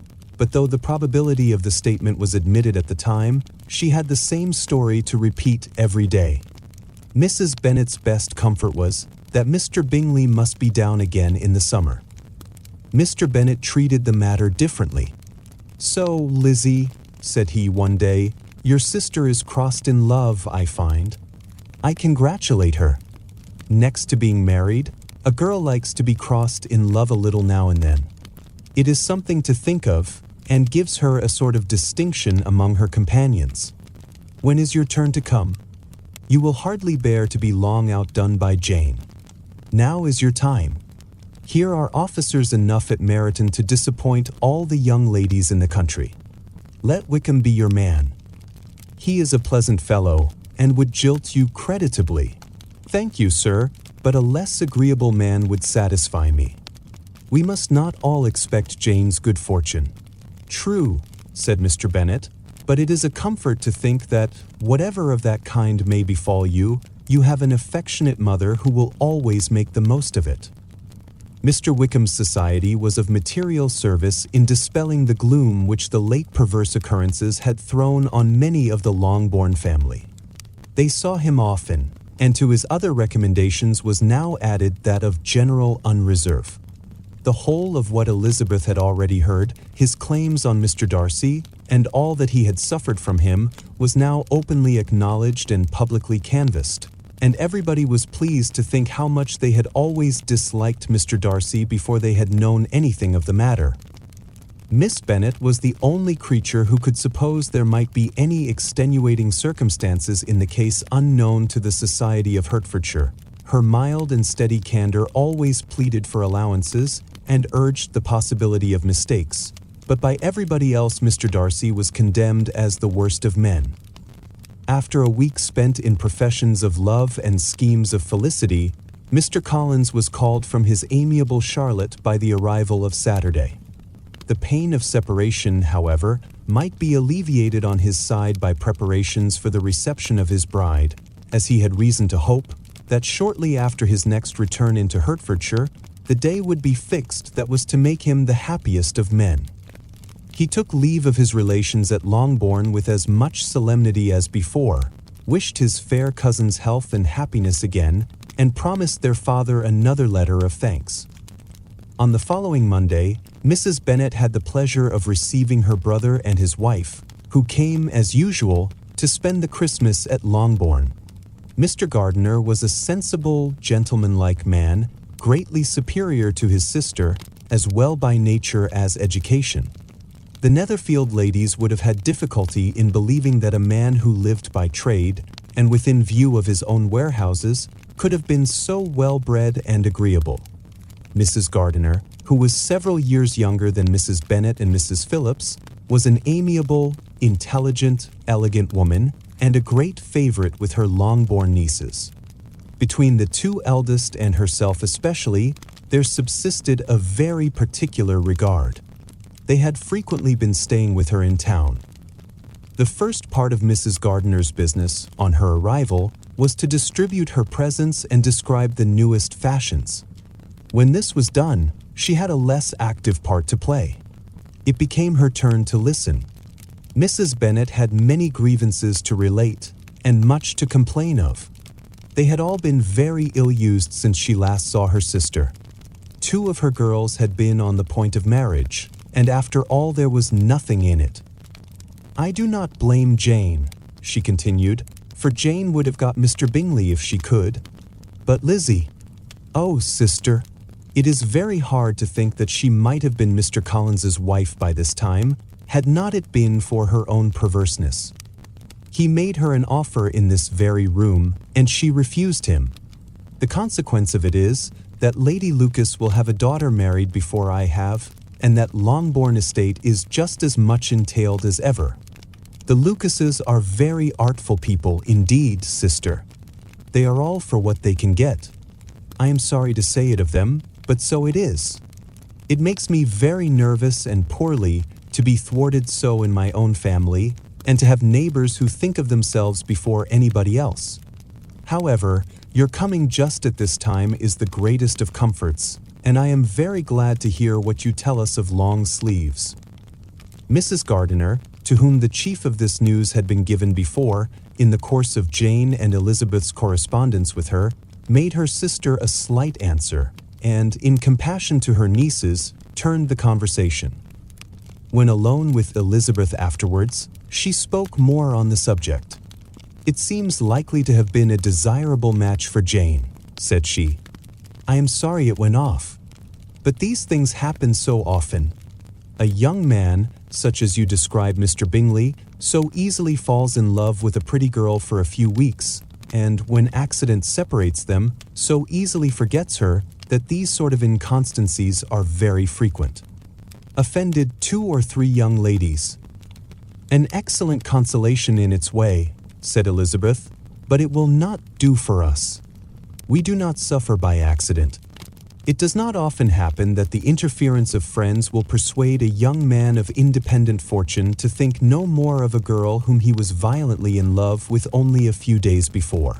But that expression of violently in love is so hackneyed, so doubtful, so indefinite, that it gives me very little idea. It is as often applied to feelings which arise only from a half-hour's acquaintance as to a real, strong attachment. Pray, how violent was Mr. Bingley's love? I never saw a more promising inclination. He was growing quite inattentive to other people and wholly engrossed by her. Every time they met, it was more decided and remarkable. At his own ball, he offended 2 or 3 young ladies by not asking them to dance, and I spoke to him twice myself without receiving an answer. Could there be finer symptoms? Is not general incivility the very essence of love? Oh yes, of that kind of love which I suppose him to have felt. Poor Jane! I am sorry for her, because, with her disposition, she may not get over it immediately. It had better have happened to you, Lizzie. You would have laughed yourself out of it sooner. But do you think she would be prevailed on to go back with us? Change of scene might be of service, and perhaps a little relief from home may be as useful as anything." Elizabeth was exceedingly pleased with this proposal, and felt persuaded of her sister's ready acquiescence. "I hope," added Mrs. Gardiner, "that no consideration with regard to this young man will influence her. We live in so different a part of town, all our connections are so different, and, as you well know, we go out so little that it is very improbable they should meet at all, unless he really comes to see her. And that is quite impossible, for he is now in the custody of his friend, and Mr. Darcy would no more suffer him to call on Jane in such a part of London. My dear aunt, how could you think of it? Mr. Darcy may, perhaps, have heard of such a place as Grapple Street, but he would hardly think a month's ablution enough to cleanse him from its impurities were he once to enter it. And, depend upon it, Mr. Bingley never stirs without him. So much the better. I hope they will not meet at all. But does not Jane correspond with his sister? She will not be able to help calling. She will drop the acquaintance entirely.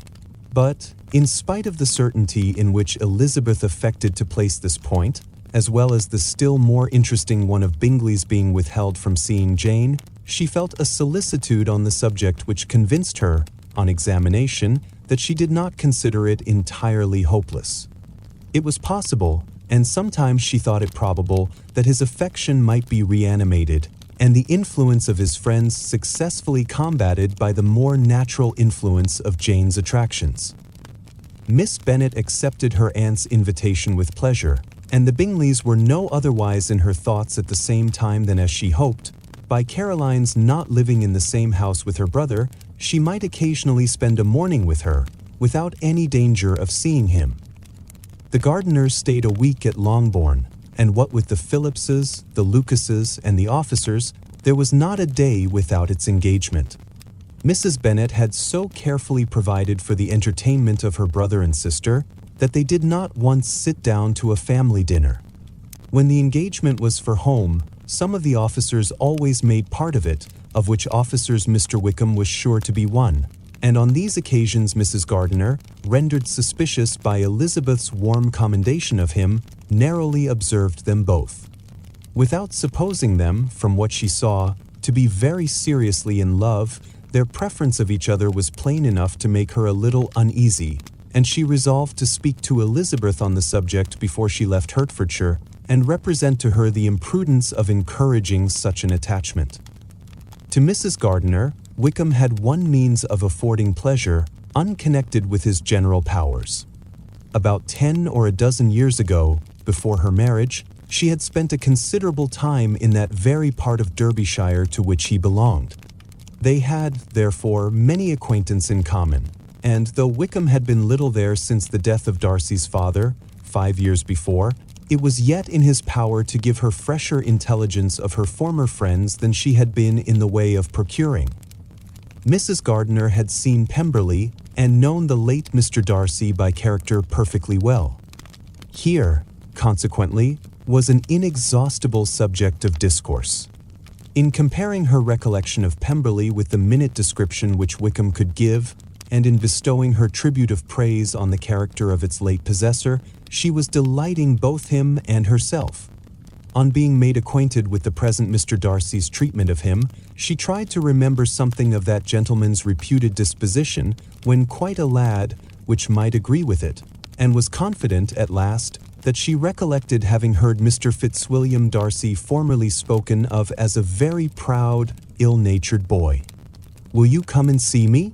Mrs. Gardiner's caution to Elizabeth was punctually and kindly given on the first favorable opportunity of speaking to her alone.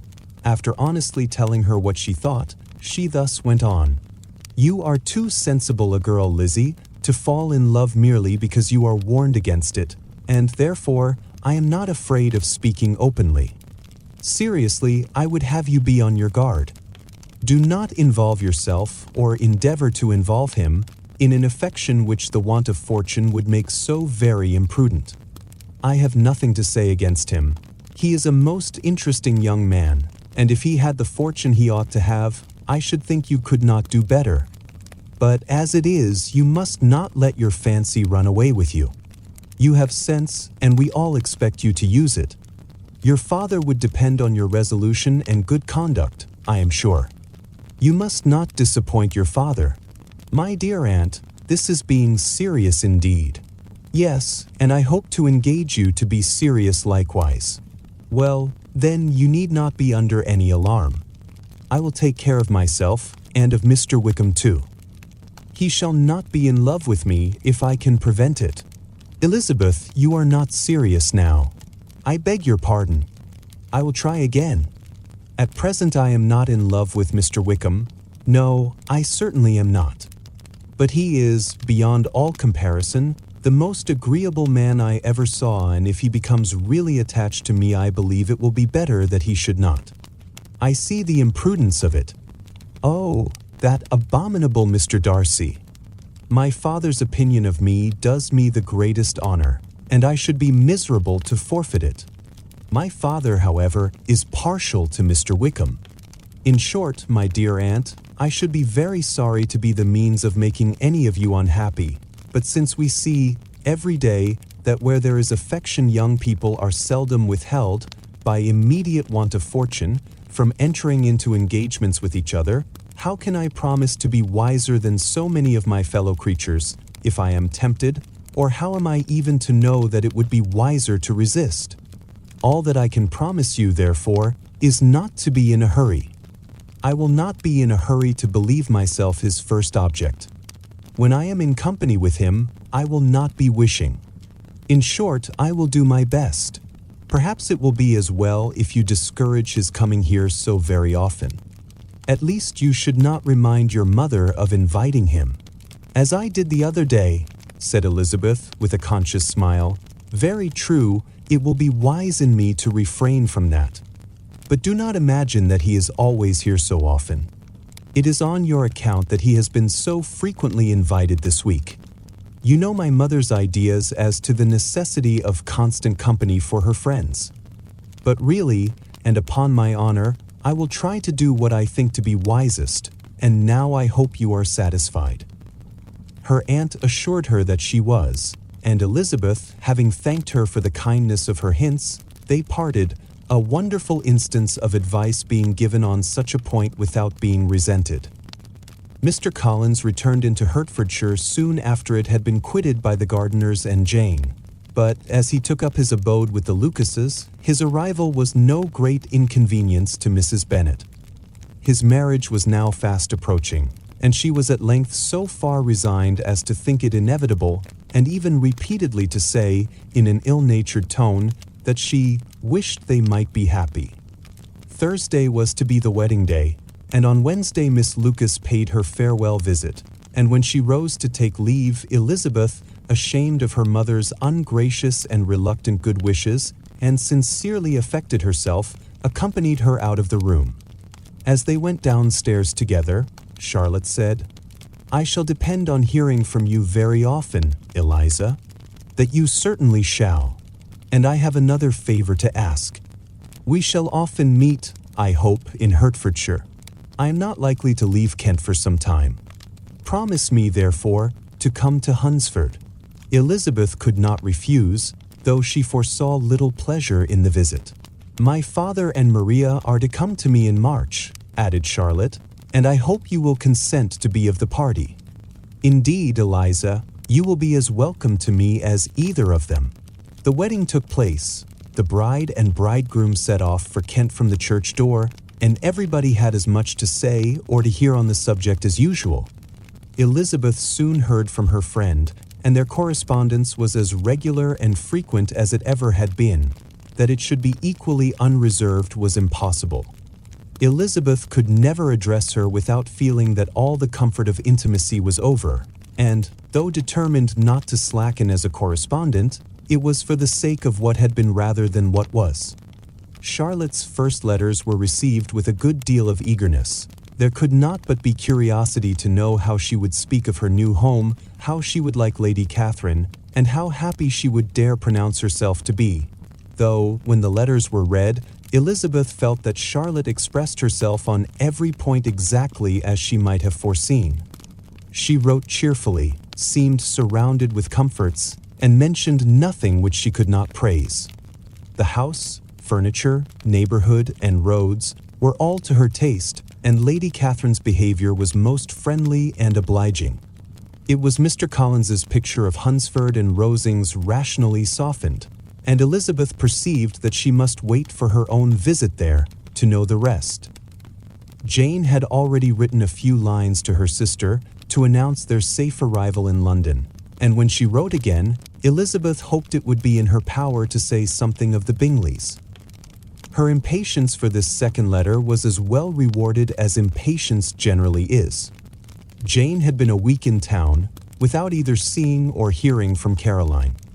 She accounted for it, however, by supposing that her last letter to her friend from Longbourn had by some accident been lost. "My aunt," she continued, "is going tomorrow into that part of the town, and I shall take the opportunity of calling in Grosvenor Street."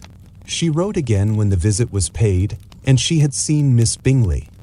"I did not think Caroline in spirits," were her words, "but she was very glad to see me, and reproached me for giving her no notice of my coming to London. I was right, therefore. My last letter had never reached her. I inquired after their brother, of course. He was well, but so much engaged with Mr. Darcy that they scarcely ever saw him. I found that Miss Darcy was expected to dinner. I wish I could see her. My visit was not long, as Caroline and Mrs. Hurst were going out. I dare say I shall soon see them here."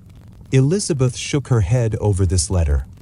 It convinced her that accident only could discover to Mr. Bingley her sister's being in town. For weeks passed away, and Jane saw nothing of him. She endeavored to persuade herself that she did not regret it, but she could no longer be blind to Miss Bingley's inattention.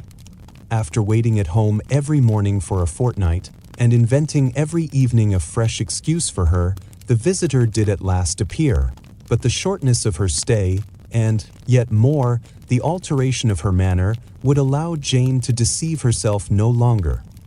The letter which she wrote on this occasion to her sister will prove what she felt. "My dearest Lizzie will, I am sure, be incapable of triumphing in her better judgment, at my expense, when I confess myself to have been entirely deceived in Miss Bingley's regard for me. But, my dear sister, though the event has proved you right, do not think me obstinate if I still assert that, considering what her behavior was, my confidence was as natural as your suspicion. I do not at all comprehend her reason for wishing to be intimate with me, but if the same circumstances were to happen again, I am sure I should be deceived again. Caroline did not return my visit till yesterday, and not a note, not a line, did I receive in the meantime. When she did come, it was very evident that she had no pleasure in it. She made a slight, formal apology for not calling before, said not a word of wishing to see me again, and was, in every respect, so altered a creature that when she went away I was perfectly resolved to continue the acquaintance no longer. I pity, though I cannot help blaming her. She was very wrong in singling me out as she did. I can safely say that every advance to intimacy began on her side. But I pity her, because she must feel that she has been acting wrong, and because I am very sure that anxiety for her brother is the cause of it.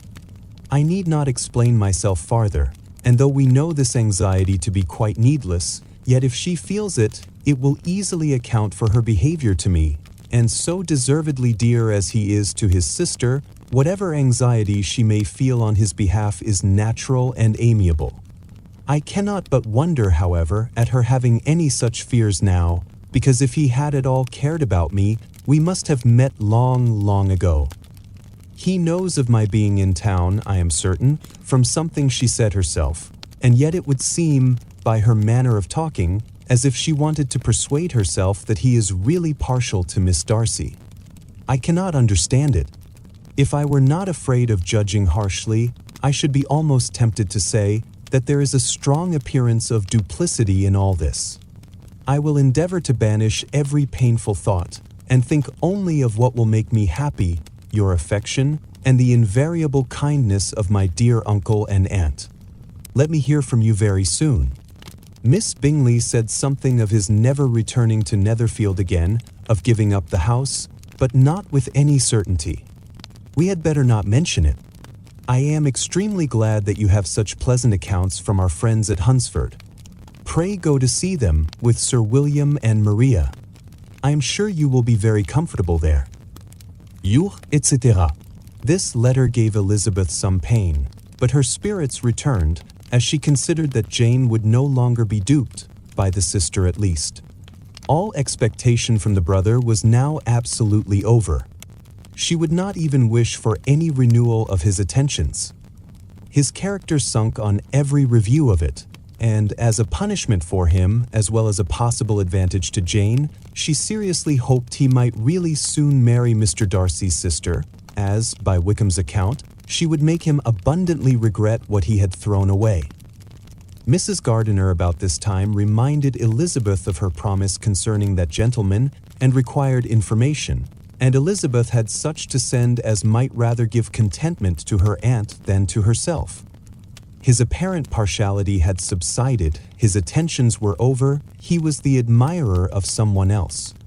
Elizabeth was watchful enough to see it all, but she could see it and write of it without material pain.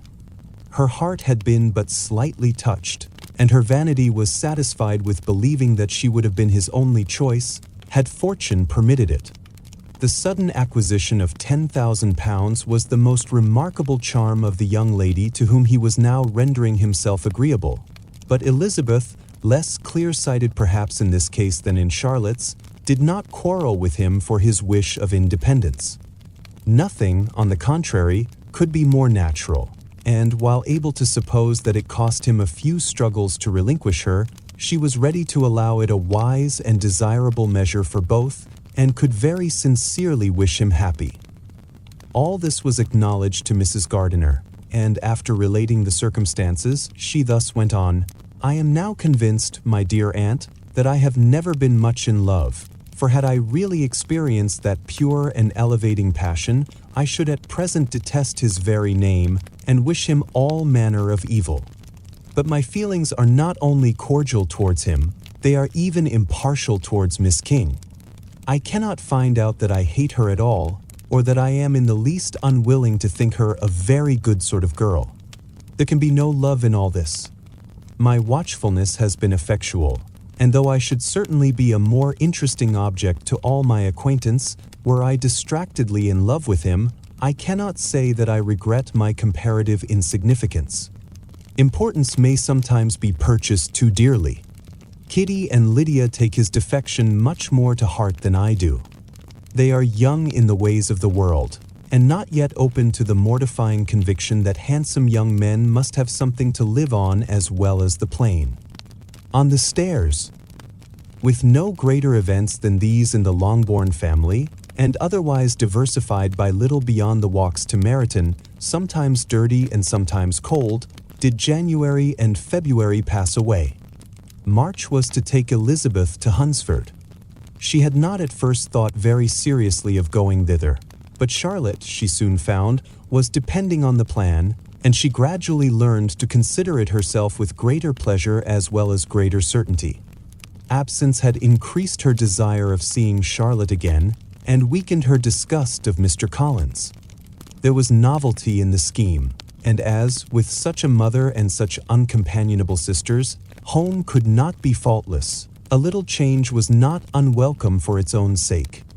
The journey would, moreover, give her a peep at Jane, and in short, as the time drew near, she would have been very sorry for any delay. Everything, however, went on smoothly and was finally settled according to Charlotte's first sketch. She was to accompany Sir William and his second daughter. The improvement of spending a night in London was added in time, and the plan became as perfect as plan could be. The only pain was in leaving her father, who would certainly miss her, and who, when it came to the point, so little liked her going, that he told her to write to him and almost promised to answer her letter. The farewell between herself and Mr. Wickham was perfectly friendly, on his side even more. His present pursuit could not make him forget that Elizabeth had been the first to excite and to deserve his attention, the first to listen and to pity, the first to be admired, and in his manner of bidding her adieu, wishing her every enjoyment, reminding her of what she was to expect in Lady Catherine de Bourgh, and trusting their opinion of everybody would always coincide, there was a solicitude, an interest, which she felt must ever attach her to him with a most sincere regard, and she parted from him convinced that, whether married or single, he must always be her model of the amiable and pleasing. Her fellow travelers the next day were not of a kind to make her think him less agreeable.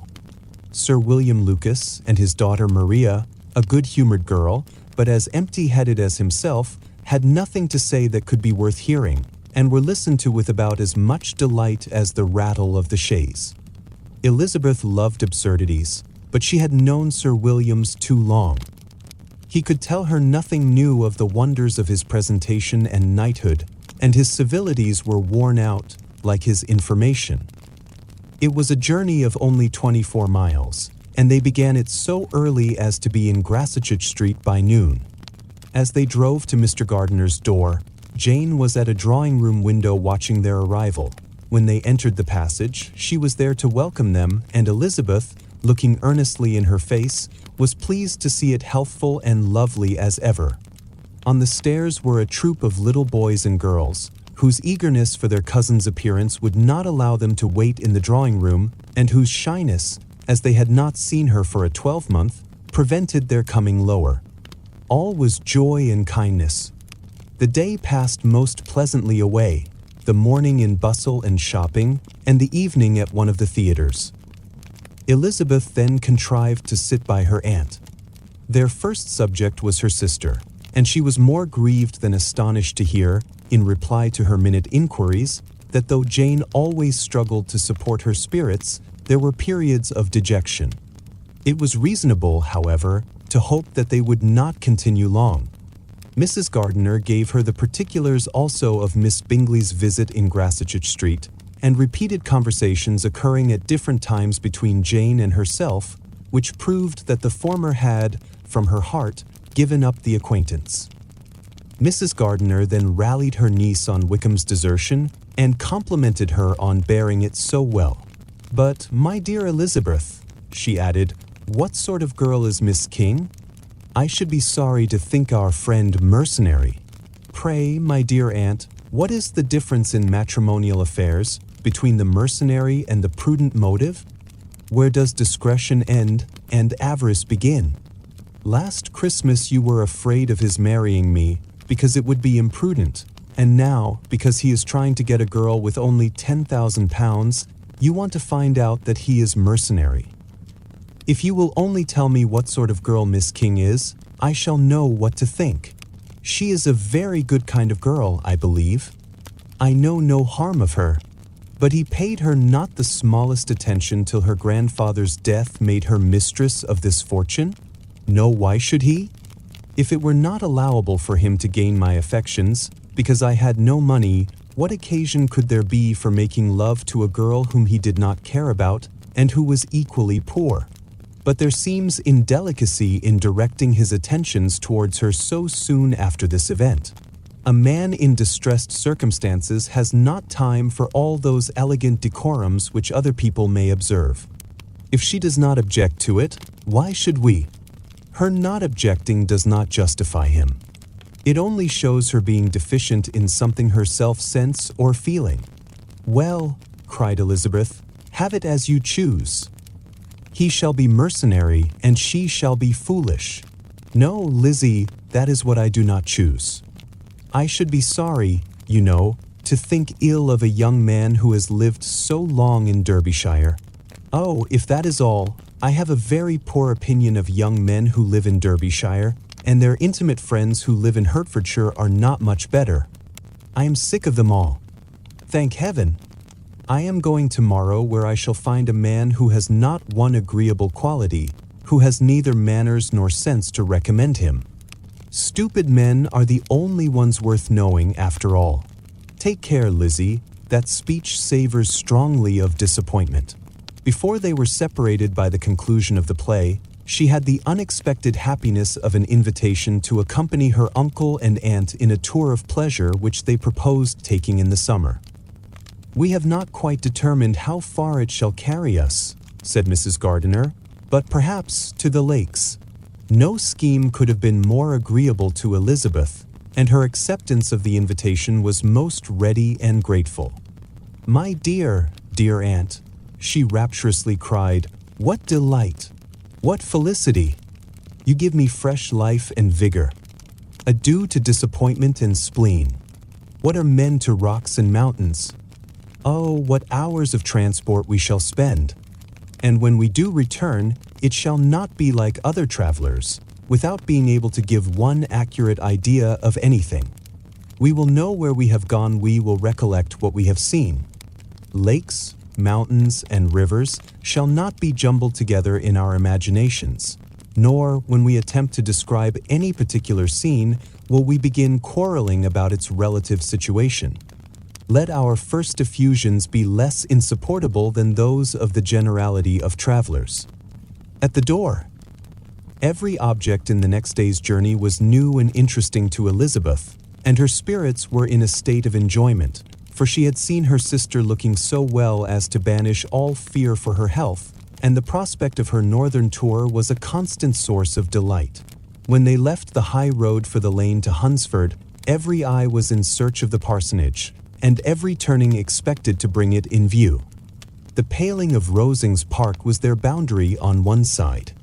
Elizabeth smiled at the recollection of all that she had heard of its inhabitants. At length the parsonage was discernible. The garden sloping to the road, the house standing in it, the green pales and the laurel hedge, everything declared they were arriving. Mr. Collins and Charlotte appeared at the door, and the carriage stopped at the small gate, which led by a short gravel walk to the house, amidst the nods and smiles of the whole party. In a moment they were all out of the chaise, rejoicing at the sight of each other. Mrs. Collins welcomed her friend with the liveliest pleasure, and Elizabeth was more and more satisfied with coming when she found herself so affectionately received. She saw instantly that her cousin's manners were not altered by his marriage. His formal civility was just what it had been, and he detained her some minutes at the gate to hear and satisfy his inquiries after all her family. They were then, with no other delay than his pointing out the neatness of the entrance, taken into the house, and as soon as they were in the parlor, he welcomed them a second time, with ostentatious formality, to his humble abode, and punctually repeated all his wife's offers of refreshment.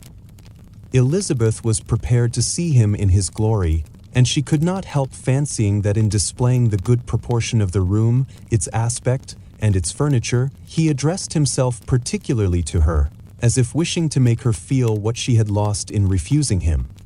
But though everything seemed neat and comfortable, she was not able to gratify him by any sigh of repentance, and rather looked with wonder at her friend that she could have so cheerful an air with such a companion.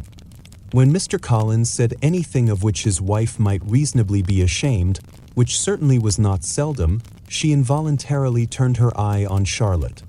Once or twice she could discern a faint blush, but in general Charlotte wisely did not hear. After sitting long enough to admire every article of furniture in the room, from the sideboard to the fender, to give an account of their journey, and of all that had happened in London, Mr. Collins invited them to take a stroll in the garden, which was large and well laid out, and to the cultivation of which he attended himself. To work in his garden was one of his most respectable pleasures, and Elizabeth admired the command of countenance with which Charlotte talked of the healthfulness of the exercise, and owned she encouraged it as much as possible.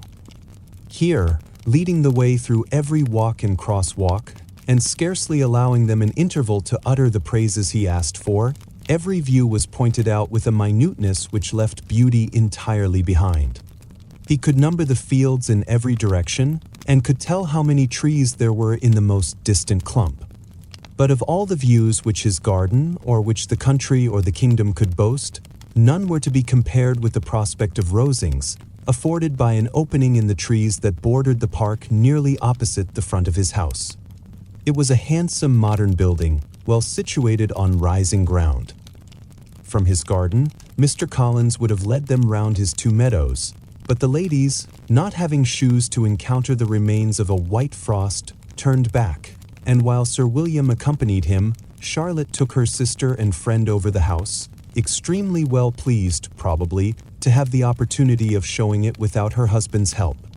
It was rather small, but well built and convenient, and everything was fitted up and arranged with a neatness and consistency of which Elizabeth gave Charlotte all the credit. When Mr. Collins could be forgotten, there was really a great air of comfort throughout, and by Charlotte's evident enjoyment of it, Elizabeth supposed he must be often forgotten. She had already learnt that Lady Catherine was still in the country.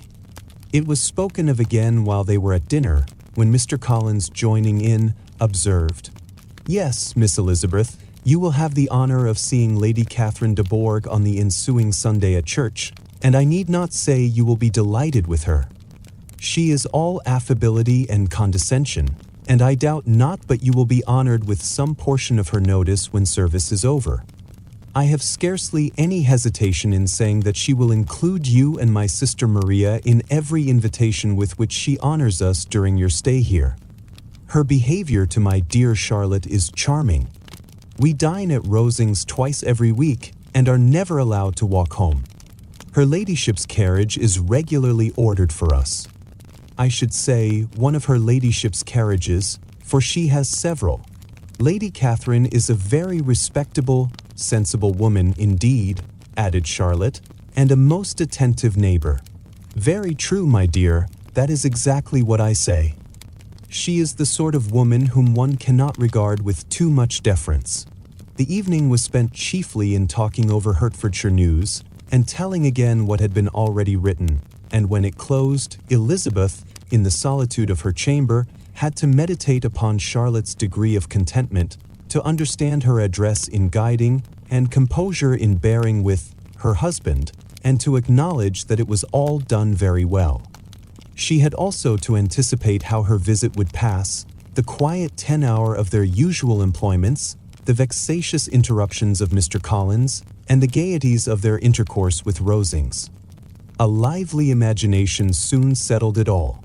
About the middle of the next day, as she was in her room getting ready for a walk, a sudden noise below seemed to speak the whole house in confusion, and after listening a moment, she heard somebody running upstairs in a violent hurry and calling loudly after her. She opened the door and met Maria in the landing place, who, breathless with agitation, cried out, "In conversation with the ladies. Oh, my dear Eliza, pray make haste and come into the dining room, for there is such a sight to be seen. I will not tell you what it is. Make haste and come down this moment." Elizabeth asked questions in vain. Maria would tell her nothing more, and down they ran into the dining room which fronted the lane, in quest of this wonder. It was two ladies, stopping in a low phaeton at the garden gate. "And is this all?" cried Elizabeth. "I expected at least that the pigs were got into the garden, and here is nothing but Lady Catherine and her daughter." "My dear," said Maria, quite shocked at the mistake, "it is not Lady Catherine. The old lady is Mrs. Jenkinson, who lives with them. The other is Miss de Bourgh. Only look at her. She is quite a little creature. Who would have thought she could be so thin and small? She is abominably rude to keep Charlotte out of doors in all this wind. Why does she not come in? Oh, Charlotte says she hardly ever does. It is the greatest of favors when Miss de Bourgh comes in." "I like her appearance," said Elizabeth, struck with other ideas. "She looks sickly and cross. Yes, she will do for him very well. She will make him a very proper wife." Mr. Collins and Charlotte were both standing at the gate in conversation with the ladies, and Sir William, to Elizabeth's high diversion, was stationed in the doorway, in earnest contemplation of the greatness before him, and constantly bowing whenever Miss de Bourgh looked that way. At length there was nothing more to be said. The ladies drove on, and the others returned into the house. Mr. Collins no sooner saw the two girls than he began to congratulate them on their good fortune, which Charlotte explained by letting them know that the whole party was asked to dine at Rosings the next day. "Lady Catherine," said she, "you have given me a treasure." Mr. Collins's triumph, in consequence of this invitation, was complete.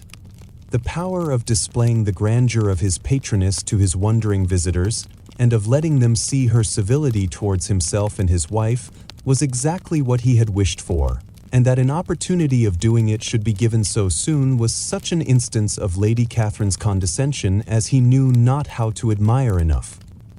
"I confess," said he, "that I should not have been at all surprised by her ladyship's asking us on Sunday to drink tea and spend the evening at Rosings.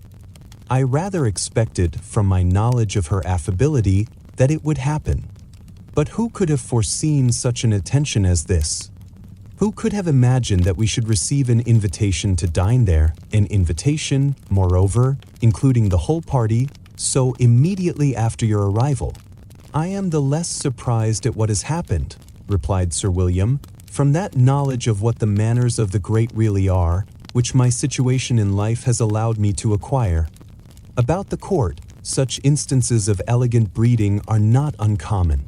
Scarcely anything was talked of the whole day or next morning but their visit to Rosings." Mr. Collins was carefully instructing them in what they were to expect, that the sight of such rooms, so many servants, and so splendid a dinner might not wholly overpower them. When the ladies were separating for the toilette, he said to Elizabeth, "Do not make yourself uneasy, my dear cousin, about your apparel. Lady Catherine is far from requiring that elegance of dress in us which becomes herself and daughter. I would advise you merely to put on whatever of your clothes is superior to the rest. There is no occasion for anything more. Lady Catherine will not think the worse of you for being simply dressed. She likes to have the distinction of rank preserved." While they were dressing, he came 2 or 3 times to their different doors to recommend their being quick, as Lady Catherine very much objected to be kept waiting for her dinner. Such formidable accounts of her ladyship and her manner of living quite frightened Maria Lucas, who had been little used to company, and she looked forward to her introduction at Rosings with as much apprehension as her father had done to his presentation at St. James's. As the weather was fine, they had a pleasant walk of about half a mile across the park. Every park has its beauty and its prospects, and Elizabeth saw much to be pleased with, though she could not be in such raptures as Mr. Collins expected the scene to inspire, and was but slightly affected by his enumeration of the windows in front of the house, and his relation of what the glazing altogether had originally cost Sir Louis de Bourgh. When they ascended the steps to the hall, Maria's alarm was every moment increasing, and even Sir William did not look perfectly calm. Elizabeth's courage did not fail her. She had heard nothing of Lady Catherine that spoke her awful from any extraordinary talents or miraculous virtue, and the mere stateliness of money and rank she thought she could witness without trepidation. From the entrance hall, of which Mr. Collins pointed out, with a rapturous air, the fine proportion and finished ornaments, they followed the servants through an antechamber to the room where Lady Catherine, her daughter, and Mrs. Jenkinson were sitting. Her ladyship, with great condescension, arose to receive them, and as Mrs. Collins had settled it with her husband that the office of introduction should be hers, it was performed in a proper manner, without any of those apologies and thanks which he would have thought necessary. In spite of having been at St. James's, Sir William was so completely awed by the grandeur surrounding him that he had but just courage enough to make a very low bow and take his seat without saying a word, and his daughter, frightened almost out of her senses, sat on the edge of her chair, not knowing which way to look. Elizabeth found herself quite equal to the scene, and could observe the three ladies before her composedly. Lady Catherine was a tall, large woman, with strongly marked features, which might once have been handsome. Her air was not conciliating, nor was her manner of receiving them such as to make her visitors forget their inferior rank. She was not rendered formidable by silence, but whatever she said was spoken in so authoritative a tone as marked her self-importance, and brought Mr. Wickham immediately to Elizabeth's mind, and, from the observation of the day altogether, she believed Lady Catherine to be exactly what he had represented. When, after examining the mother, in whose countenance and deportment she soon found some resemblance of Mr. Darcy, she turned her eyes on the daughter, she could almost have joined in Maria's astonishment at her being so thin and so small. There was neither in figure nor face any likeness between the ladies. Miss de Bourgh was pale and sickly. Her features, though not plain, were insignificant, and she spoke very little, except in a low voice, to Mrs. Jenkinson, in whose appearance there was nothing remarkable, and who was entirely engaged in listening to what she said and placing a screen in the proper direction before her eyes. After sitting a few minutes, they were all sent to one of the windows to admire the view, Mr. Collins attending them to point out its beauties, and Lady Catherine kindly informing them that it was much better worth looking at in the summer. The dinner was exceedingly handsome, and there were all the servants and all the articles of plate which Mr. Collins had promised, and, as he had likewise foretold, he took his seat at the bottom of the table, by her ladyship's desire, and looked as if he felt that life could furnish nothing greater. He carved and ate and praised with delighted alacrity, and every dish was commended first by him, and then by Sir William, who was now enough recovered to echo whatever his son-in-law said, in a manner which Elizabeth wondered Lady Catherine could bear. But Lady Catherine seemed gratified by their excessive admiration, and gave most gracious smiles, especially when any dish on the table proved a novelty to them. The party did not supply much conversation. Elizabeth was ready to speak whenever there was an opening, but she was seated between Charlotte and Miss de Bourgh, the former of whom was engaged in listening to Lady Catherine, and the latter said not a word to her all the dinner time. Mrs. Jenkinson was chiefly employed in watching how little Miss de Bourgh ate, pressing her to try some other dish and fearing she was indisposed. Maria thought speaking out of the question, and the gentlemen did nothing but eat and admire. When the ladies returned to the drawing-room, there was little to be done but to hear Lady Catherine talk, which she did without any intermission till coffee came in, delivering her opinion on every subject in so decisive a manner as proved that she was not used to have her judgment controverted. She inquired into Charlotte's domestic concerns familiarly and minutely, and gave her a great deal of advice as to the management of them all, told her how everything ought to be regulated in so small a family as hers, and instructed her as to the care of her cows and her poultry. Elizabeth found that nothing was beneath this great lady's attention which could furnish her with an occasion for dictating to others. In the intervals of her discourse with Mrs. Collins, she addressed a variety of questions to Maria and Elizabeth, but especially to the latter, of whose connections she knew the least, and who, she observed to Mrs. Collins, was a very genteel, pretty kind of girl. She asked her at different times how many sisters she had, whether they were older or younger than herself, whether any of them were likely to be married, whether they were handsome, where they had been educated, what carriage her father kept, and what had been her mother's maiden name. Elizabeth felt all the impertinence of her questions, but answered them very composedly. Lady Catherine then observed, "Your father's estate is entailed on Mr. Collins, I think? For your sake," turning to Charlotte, "I am glad of it, but otherwise I see no occasion for entailing estates from the female line. It was not thought necessary in Sir Louis de Bourgh's family. Do you play and sing, Miss Bennet? A little. Oh, then some time or other we shall be happy to hear you. Our instrument is a capital one, probably superior to, you shall try it some day. Do your sisters play and sing? One of them does. Why did not you all learn? You ought all to have learned. The Miss Webbs all play, and their father has not so good an income as yours. Do you draw? No, not at all. What? None of you? Not one. That is very strange. But I suppose you had no opportunity. Your mother should have taken you to town every spring for the benefit of masters. My mother would have no objection, but my father hates London. Has your governess left you? We never had any governess. No governess. How was that possible? 5 daughters brought up at home without a governess. I never heard of such a thing. Your mother must have been quite a slave to your education. Elizabeth could hardly help smiling, as she assured her that had not been the case. Then who taught you? Who attended to you? Without a governess, you must have been neglected. Compared with some families, I believe we were, but such of us as wished to learn never wanted the means. We were always encouraged to read and had all the masters that were necessary. Those who chose to be idle certainly might. I, no doubt, but that is what a governess will prevent, and if I had known your mother, I should have advised her most strenuously to engage one. I always say that nothing is to be done in education without steady and regular instruction, and nobody but a governess can give it. It is wonderful how many families I have been the means of supplying in that way. I am always glad to get a young person well placed out. For nieces of Mrs. Jenkinson are most delightfully situated through my means, and it was but the other day that I recommended another young person who was merely accidentally mentioned to me, and the family are quite delighted with her.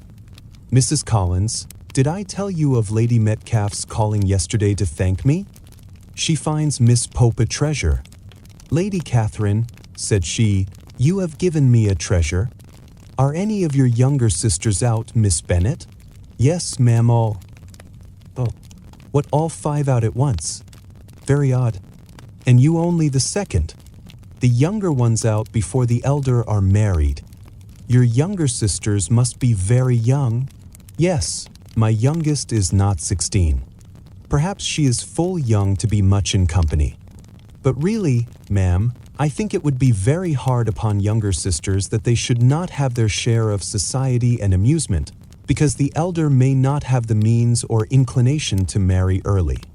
The last born has as good a right to the pleasures of youth as the first.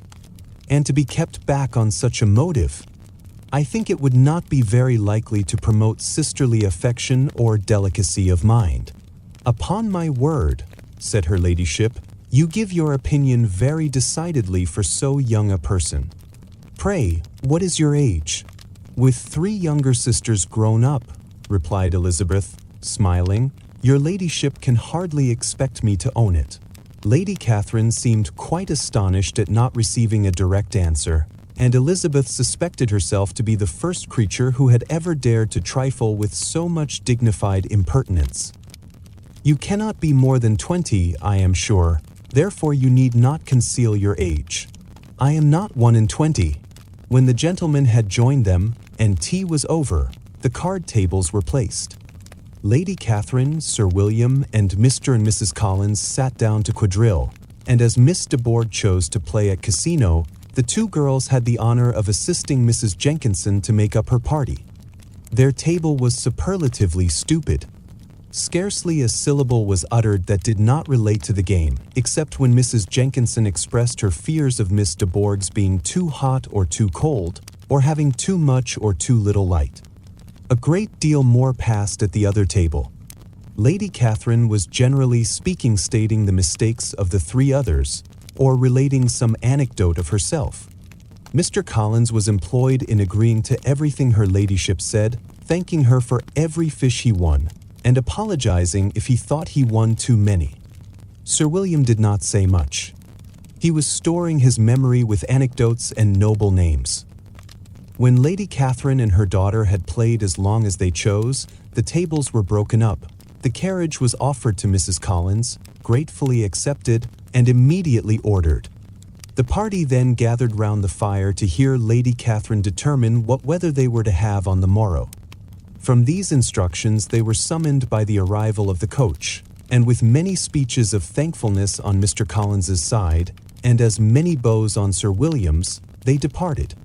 As soon as they had driven from the door, Elizabeth was called on by her cousin to give her opinion of all that she had seen at Rosings, which, for Charlotte's sake, she made more favorable than it really was.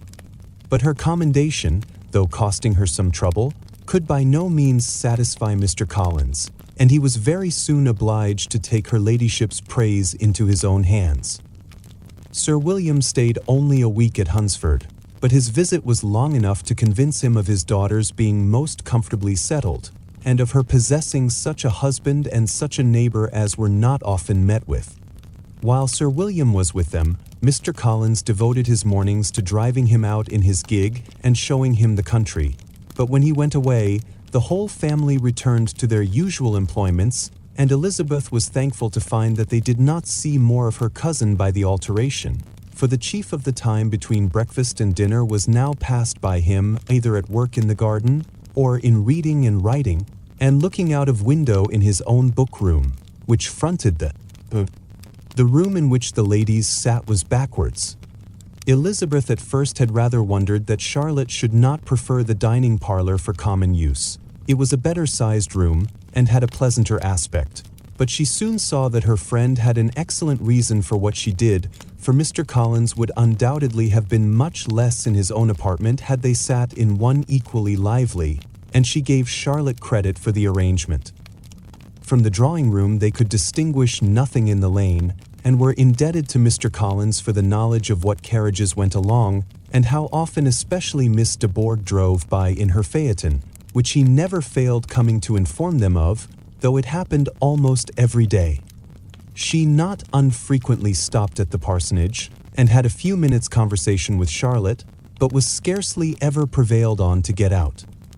Very few days passed in which Mr. Collins did not walk to Rosings, and not many in which his wife did not think it necessary to go likewise, until Elizabeth recollected that there might be other family livings to be disposed of. She could not understand the sacrifice of so many hours. Now and then they were honored with a call from her ladyship, and nothing escaped her observation that was passing in the room during these visits. She examined into their employments, looked at their work, and advised them to do it differently, found fault with the arrangement of the furniture, or detected the housemaid in negligence, and if she accepted any refreshment, seemed to do it only for the sake of finding out that Mrs. Collins's joints of meat were too large for her family. Elizabeth soon perceived that though this great lady was not in the commission of the peace for the county, she was a most active magistrate in her own parish, the minutest concerns of which were carried to her by Mr. Collins, and whenever any of the cottagers were disposed to be quarrelsome, discontented, or too poor, she sallied forth into the village to settle their differences, silence their complaints, and scold them into harmony and plenty. He never failed to inform them.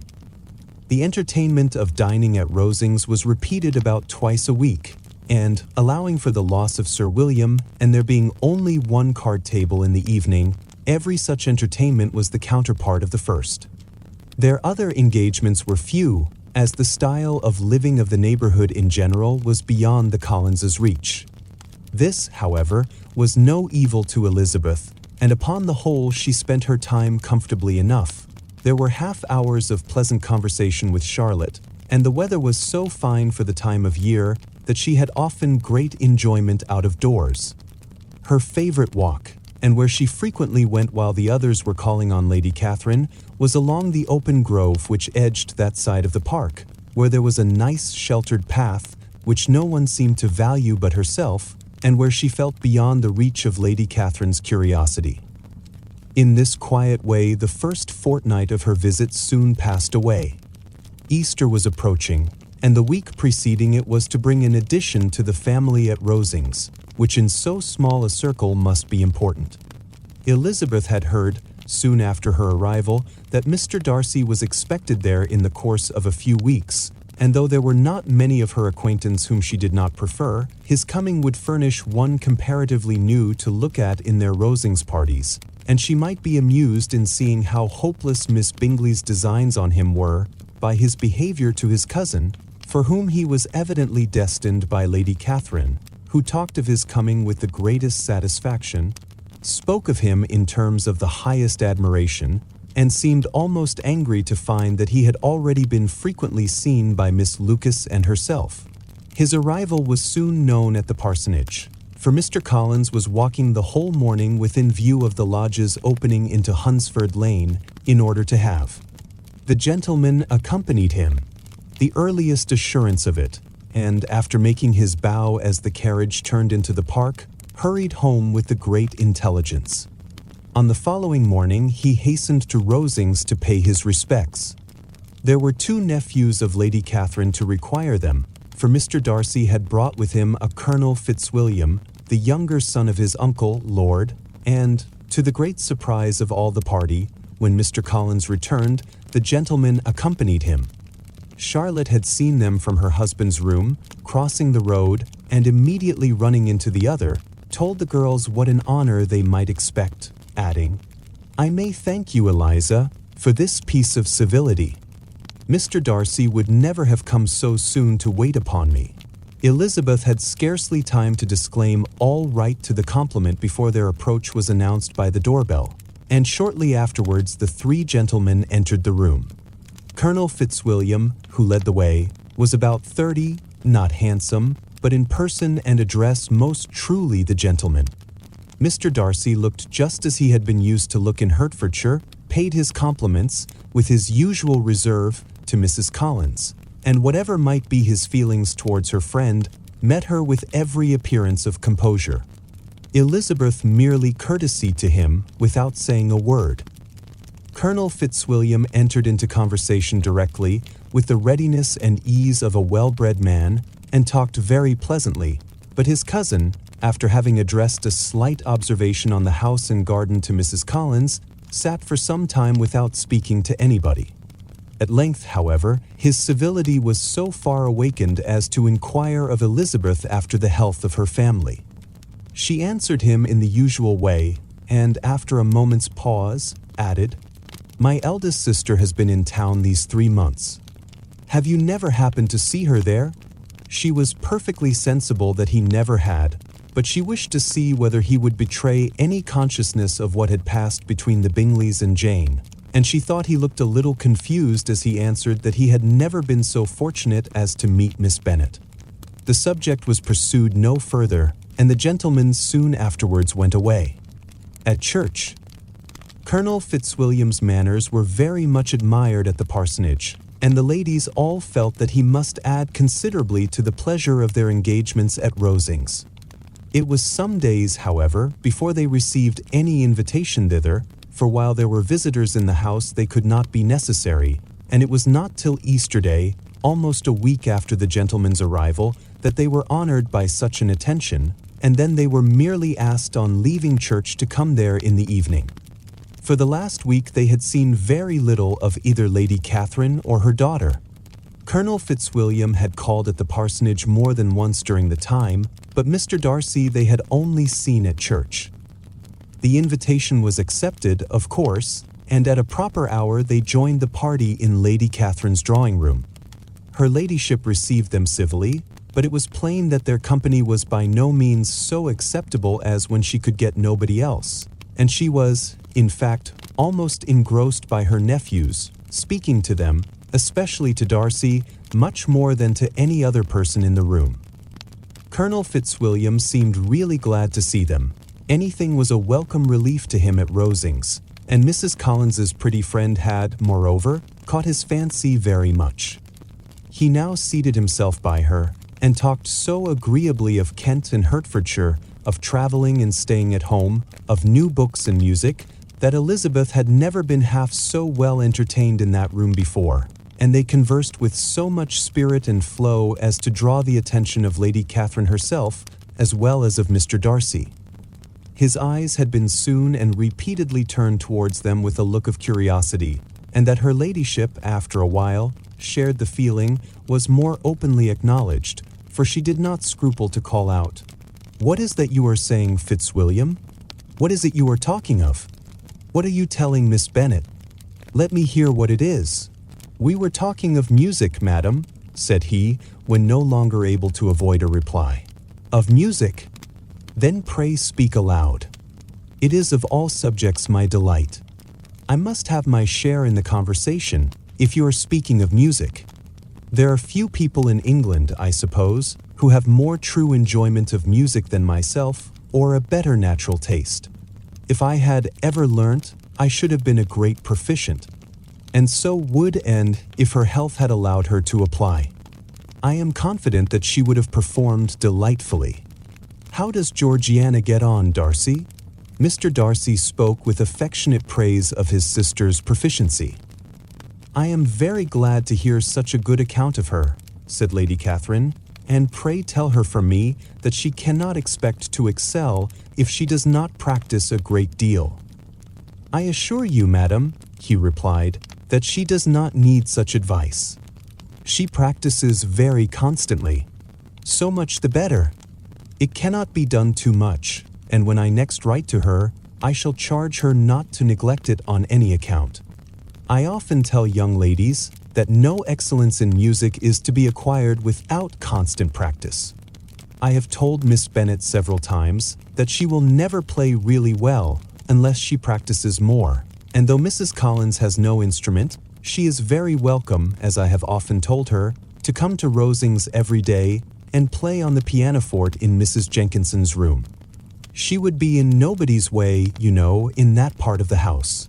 Mr. Darcy looked a little ashamed of his aunt's ill-breeding and made no answer. When coffee was over, Colonel Fitzwilliam reminded Elizabeth of having promised to play to him, and she sat down directly to the instrument. He drew a chair near her. Lady Catherine listened to half a song, and then talked, as before, to her other nephew, till the latter walked away from her, and moving with his usual deliberation towards the pianoforte, stationed himself so as to command a full view of the fair performer's countenance. Elizabeth saw what he was doing, and at the first convenient pause turned to him with an arch smile, and said, "You mean to frighten me, Mr. Darcy, by coming in all this state to hear me. But I will not be alarmed, though your sister does play so well. There is a stubbornness about me that never can bear to be frightened at the will of others. My courage always rises with every attempt to intimidate me." "I shall not say that you are mistaken," he replied, "because you could not really believe me to entertain any design of alarming you, and I have had the pleasure of your acquaintance long enough to know that you find great enjoyment in occasionally professing opinions which, in fact, are not your own." Elizabeth laughed heartily at this picture of herself, and said to Colonel Fitzwilliam, "Your cousin will give you a very pretty notion of me, and teach you not to believe a word I say. I am particularly unlucky in meeting with a person so well able to expose my real character, in a part of the world where I had hoped to pass myself off with some degree of credit. Indeed, Mr. Darcy, it is very ungenerous in you to mention all that you knew to my disadvantage in Hertfordshire, give me leave to say, very impolitic too, for it is provoking me to retaliate, and such things may come out as will shock your relations to hear. I am not afraid of you, said he, smilingly. Pray let me hear what you have to accuse him of, cried Colonel Fitzwilliam. I should like to know how he behaves among strangers. You shall hear, then, but prepare for something very dreadful. The first time of my ever seeing him in Hertfordshire, you must know, was at a ball, and at this ball, what do you think he did? He danced only 4 dances. I am sorry to pain you, but so it was. He danced only 4 dances, though gentlemen were scarce, and, to my certain knowledge, more than one young lady was sitting down in want of a partner. Mr. Darcy, you cannot deny the fact. I had not at that time the honor of knowing any lady in the assembly beyond my own party. True, and nobody can ever be introduced in a ballroom. Well, Colonel Fitzwilliam, what do I play next? My fingers wait your orders. Perhaps, said Darcy, I should have judged better had I sought an introduction, but I am ill qualified to recommend myself to strangers. Shall we ask your cousin the reason of this? Said Elizabeth, still addressing Colonel Fitzwilliam. Shall we ask him why a man of sense and education, and who has lived in the world, is ill qualified to recommend himself to strangers? I can answer your question, said Fitzwilliam, without applying to him. It is because he will not give himself the trouble. I certainly have not the talent which some people possess, said Darcy, of conversing easily with those I have never seen before. I cannot catch their tone of conversation, or appear interested in their concerns, as I often see done. My fingers, said Elizabeth, do not move over this instrument in the masterly manner which I see so many women's do. They have not the same force or rapidity, and do not produce the same expression. But then I have always supposed it to be my own fault, because I would not take the trouble of practicing. It is not that I do not believe my fingers as capable as any other woman's of superior execution. Darcy smiled and said, You are perfectly right. You have employed your time much better. No one admitted to the privilege of hearing you can think anything wanting. We neither of us perform to strangers. Here they were interrupted by Lady Catherine, who called out to know what they were talking of. Elizabeth immediately began playing again. Lady Catherine approached, and after listening for a few minutes, said to Darcy, Miss Bennet would not play at all amiss if she practiced more, and could have the advantage of a London master. She has a very good notion of fingering, though her taste is not equal to Anne's, and would have been a delightful performer had her health allowed her to learn. Elizabeth looked at Darcy to see how cordially he assented to his cousin's praise, but neither at that moment nor at any other could she discern any symptom of love, and from the whole of his behavior to Miss de Bourgh she derived this comfort for Miss Bingley, that he might have been just as likely to marry her had she been his relation. Lady Catherine continued her remarks on Elizabeth's performance, mixing with them many instructions on execution and taste. Elizabeth received them with all the forbearance of civility, and at the request of the gentleman remained at the instrument till her ladyship's carriage was ready to take them all home. Elizabeth was sitting by herself the next morning and writing to Jane, while Mrs. Collins and Maria were gone on business into the village, when she was startled by a ring at the door, the certain signal of a visitor. As she had heard no carriage, she thought it not unlikely to be Lady Catherine, and under that apprehension was putting away her half-finished letter, that she might escape all impertinent questions, when the door opened, and to her very great surprise Mr. Darcy, and Mr. Darcy only, entered the room. He seemed astonished too on finding her alone, and apologized for his intrusion by letting her know that he had understood all the ladies to be within. They then sat down, and when her inquiries after Rosings were made, seemed in danger of sinking into total silence. It was absolutely necessary, therefore, to think of something, and in this emergency recollecting when she had seen him last in Hertfordshire, and feeling curious to know what he would say on the subject of their hasty departure, she observed, How very suddenly you all quitted Netherfield last November, Mr. Darcy. It must have been a most agreeable surprise to Mr. Bingley to see you all after him so soon, for, if I recollect right, he went but the day before. He and his sisters were well, I hope, when you left London? Perfectly so, I thank you. She found that she was to receive no other answer, and after a short pause, added, I think I have understood that Mr. Bingley has not much idea of ever returning to Netherfield again? I have never heard him say so, but it is probable that he may spend very little of his time there in future. He has many friends, and he is at a time of life when friends and engagements are continually increasing. If he means to be but little at Netherfield, it would be better for the neighborhood that he should give up the place entirely, for then we might possibly get a settled family there. But perhaps Mr. Bingley did not take the house so much for the convenience of the neighborhood as for his own, and we must expect him to keep or quit it on the same principle. I should not be surprised, said Darcy, if he were to give it up as soon as any eligible purchase offers. Elizabeth made no answer.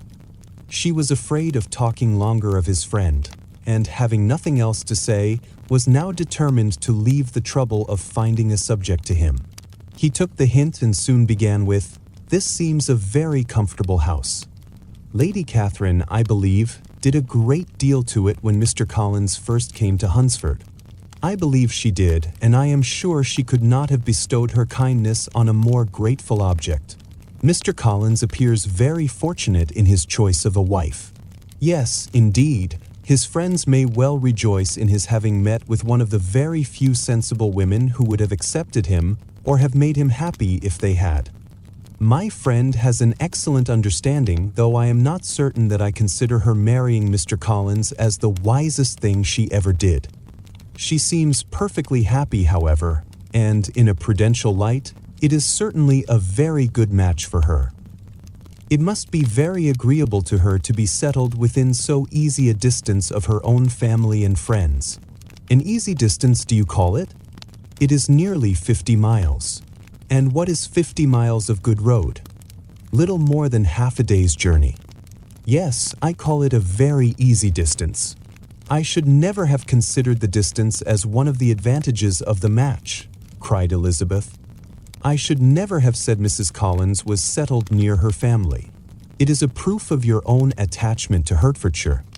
Anything beyond the very neighborhood of Longbourn, I suppose, would appear far. As he spoke, there was a sort of smile, which Elizabeth fancied she understood. He must be supposing her to be thinking of Jane and Netherfield, and she blushed as she answered, I do not mean to say that a woman may not be settled too near her family. The far and the near must be relative and depend on many varying circumstances. Where there is fortune to make the expense of traveling unimportant, distance becomes no evil. But that is not the case here. Mr. and Mrs. Collins have a comfortable income, but not such a one as will allow of frequent journeys, and I am persuaded my friend would not call herself near her family under less than half the present distance. Mr. Darcy drew his chair a little towards her and said, You cannot have a right to such very strong local attachment. You cannot have been always at Longbourn. Elizabeth looked surprised. The gentleman experienced some change of feeling. He drew back his chair, took a newspaper from the table, and, glancing over it, said in a colder voice, Are you pleased with Kent? A short dialogue on the subject of the country ensued, on either side calm and concise, and soon put an end to by the entrance of Charlotte and her sister, just returned from their walk. The tête-à-tête surprised them.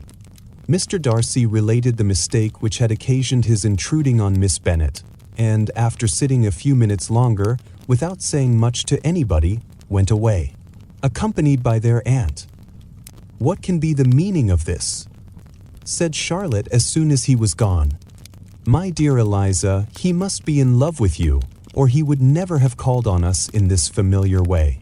But when Elizabeth told of his silence, it did not seem very likely, even to Charlotte's wishes, to be the case, and after various conjectures, they could at last only suppose his visit to proceed from the difficulty of finding anything to do, which was the more probable from the time of year. All field sports were over. Within doors there was Lady Catherine, books, and a billiard table, but gentlemen cannot be always within doors, and in the nearness of the parsonage, or the pleasantness of the walk to it, or of the people who lived in it, the two cousins found a temptation from this period of walking thither almost every day. They called at various times of the morning, sometimes separately, sometimes together, and now and then accompanied by their aunt. It was plain to them all that Colonel Fitzwilliam came because he had pleasure in their society, a persuasion which of course recommended him still more, and Elizabeth was reminded by her own satisfaction in being with him, as well as by his evident admiration of her former favorite, George Wickham. And though, in comparing them, she saw there was less captivating softness in Colonel Fitzwilliam's manners, she believed he might have the best informed mind. But why Mr. Darcy came so often to the parsonage it was more difficult to understand. It could not be for society, as he frequently sat there 10 minutes together without opening his lips, and when he did speak, it seemed the effect of necessity rather than of choice, a sacrifice to propriety, not a pleasure to himself. He seldom appeared really animated. Mrs. Collins knew not what to make of him. Colonel Fitzwilliam's occasionally laughing at his stupidity proved that he was generally different, which her own knowledge of him could not have told her, and as she would have liked to believe this changed the effect of love, and the object of that love her friend Eliza, she set herself seriously to work to find it out. She watched him whenever they were at Rosings, and whenever he came to Hunsford, but without much success.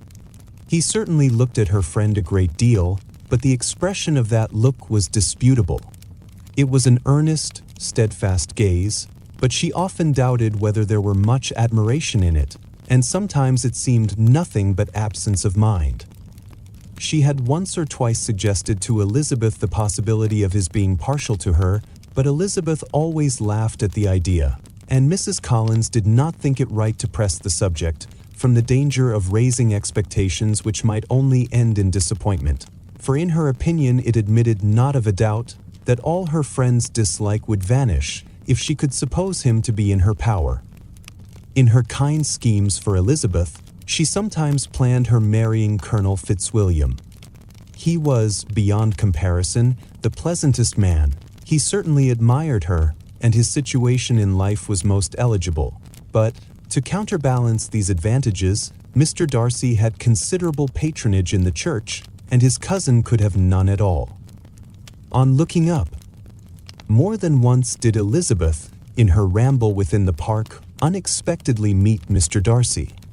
She felt all the perverseness of the mischance that should bring him where no one else was brought, and, to prevent its ever happening again, took care to inform him, at first, that it was a favorite haunt of hers. How it could occur a second time, therefore, was very odd.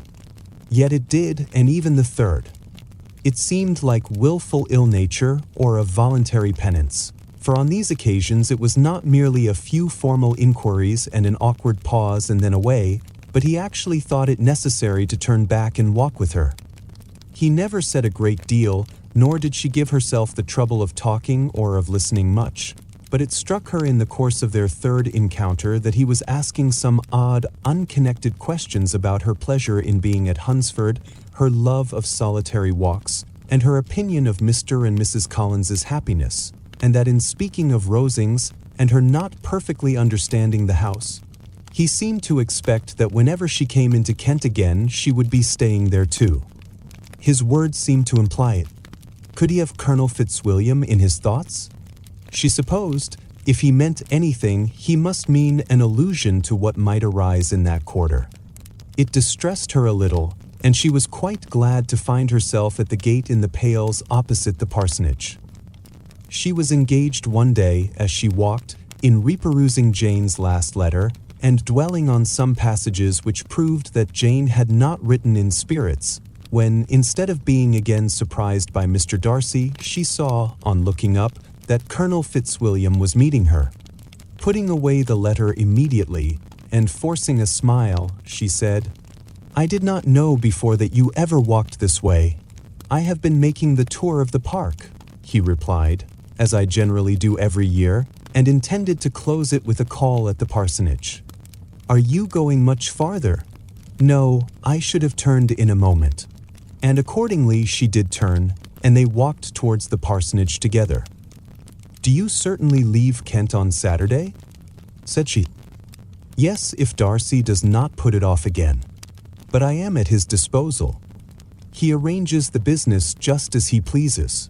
And if not able to please himself in the arrangement, he has at least great pleasure in the power of choice. I do not know anybody who seems more to enjoy the power of doing what he likes than Mr. Darcy. He likes to have his own way very well, replied Colonel Fitzwilliam. But so we all do. It is only that he has better means of having it than many others, because he is rich and many others are poor. I speak feelingly. A younger son, you know, must be inured to self-denial and dependence. In my opinion, the younger son of an earl can know very little of either.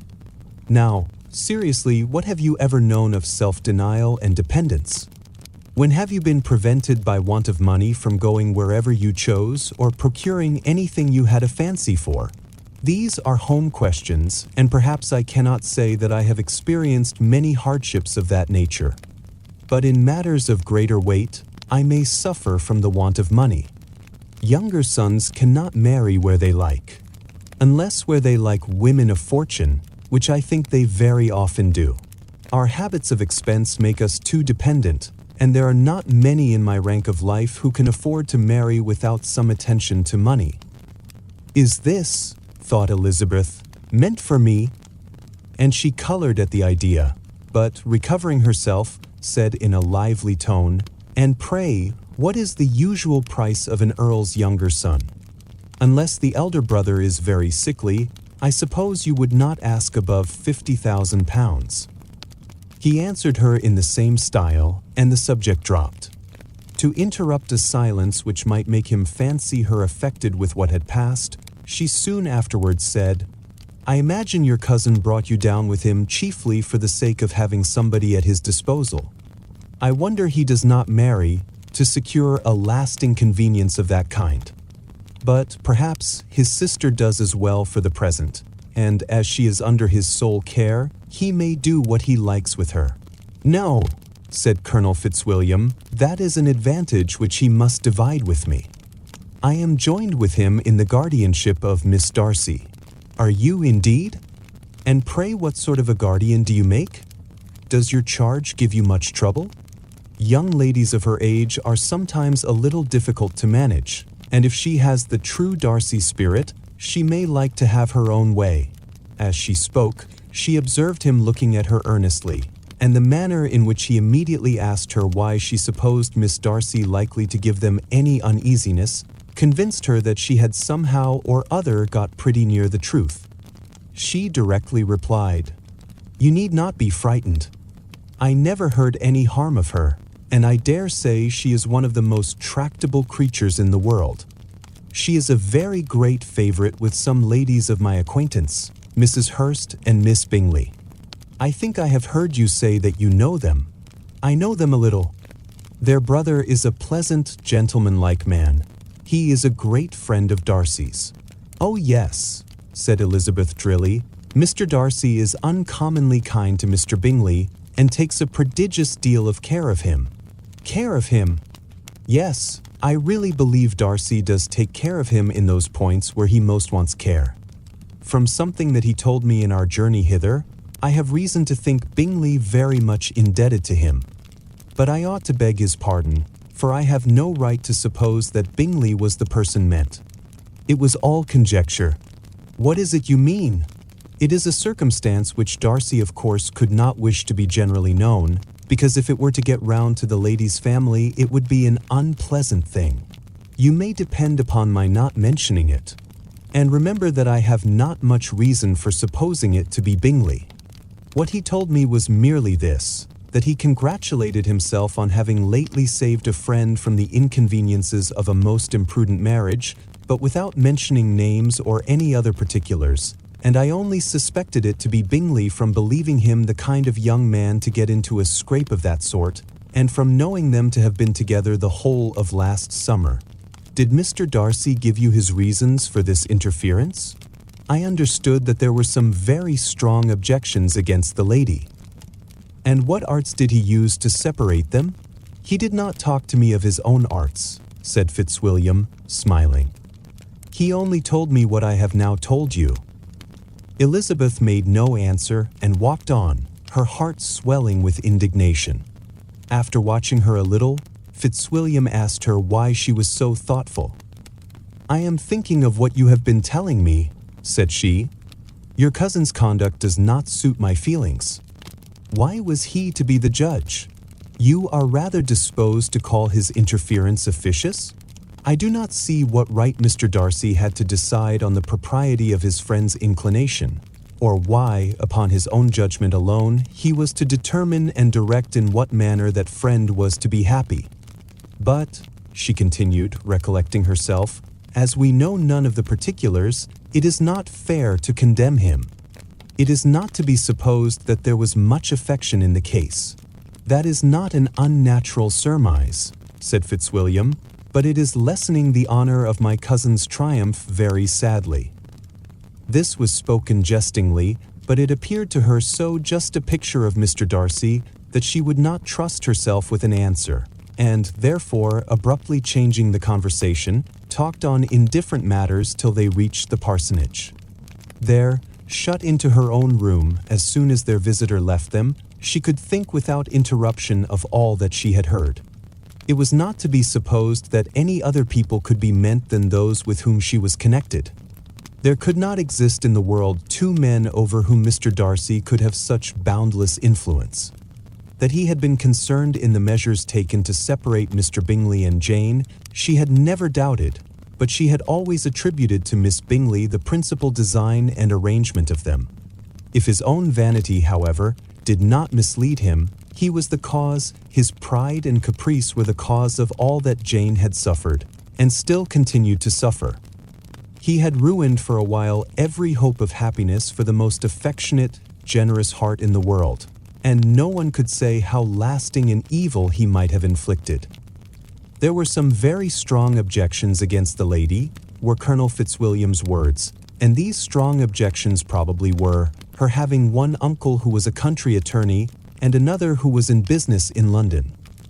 To Jane herself, she exclaimed, there could be no possibility of objection, all loveliness and goodness as she is, her understanding excellent, her mind improved, and her manners captivating.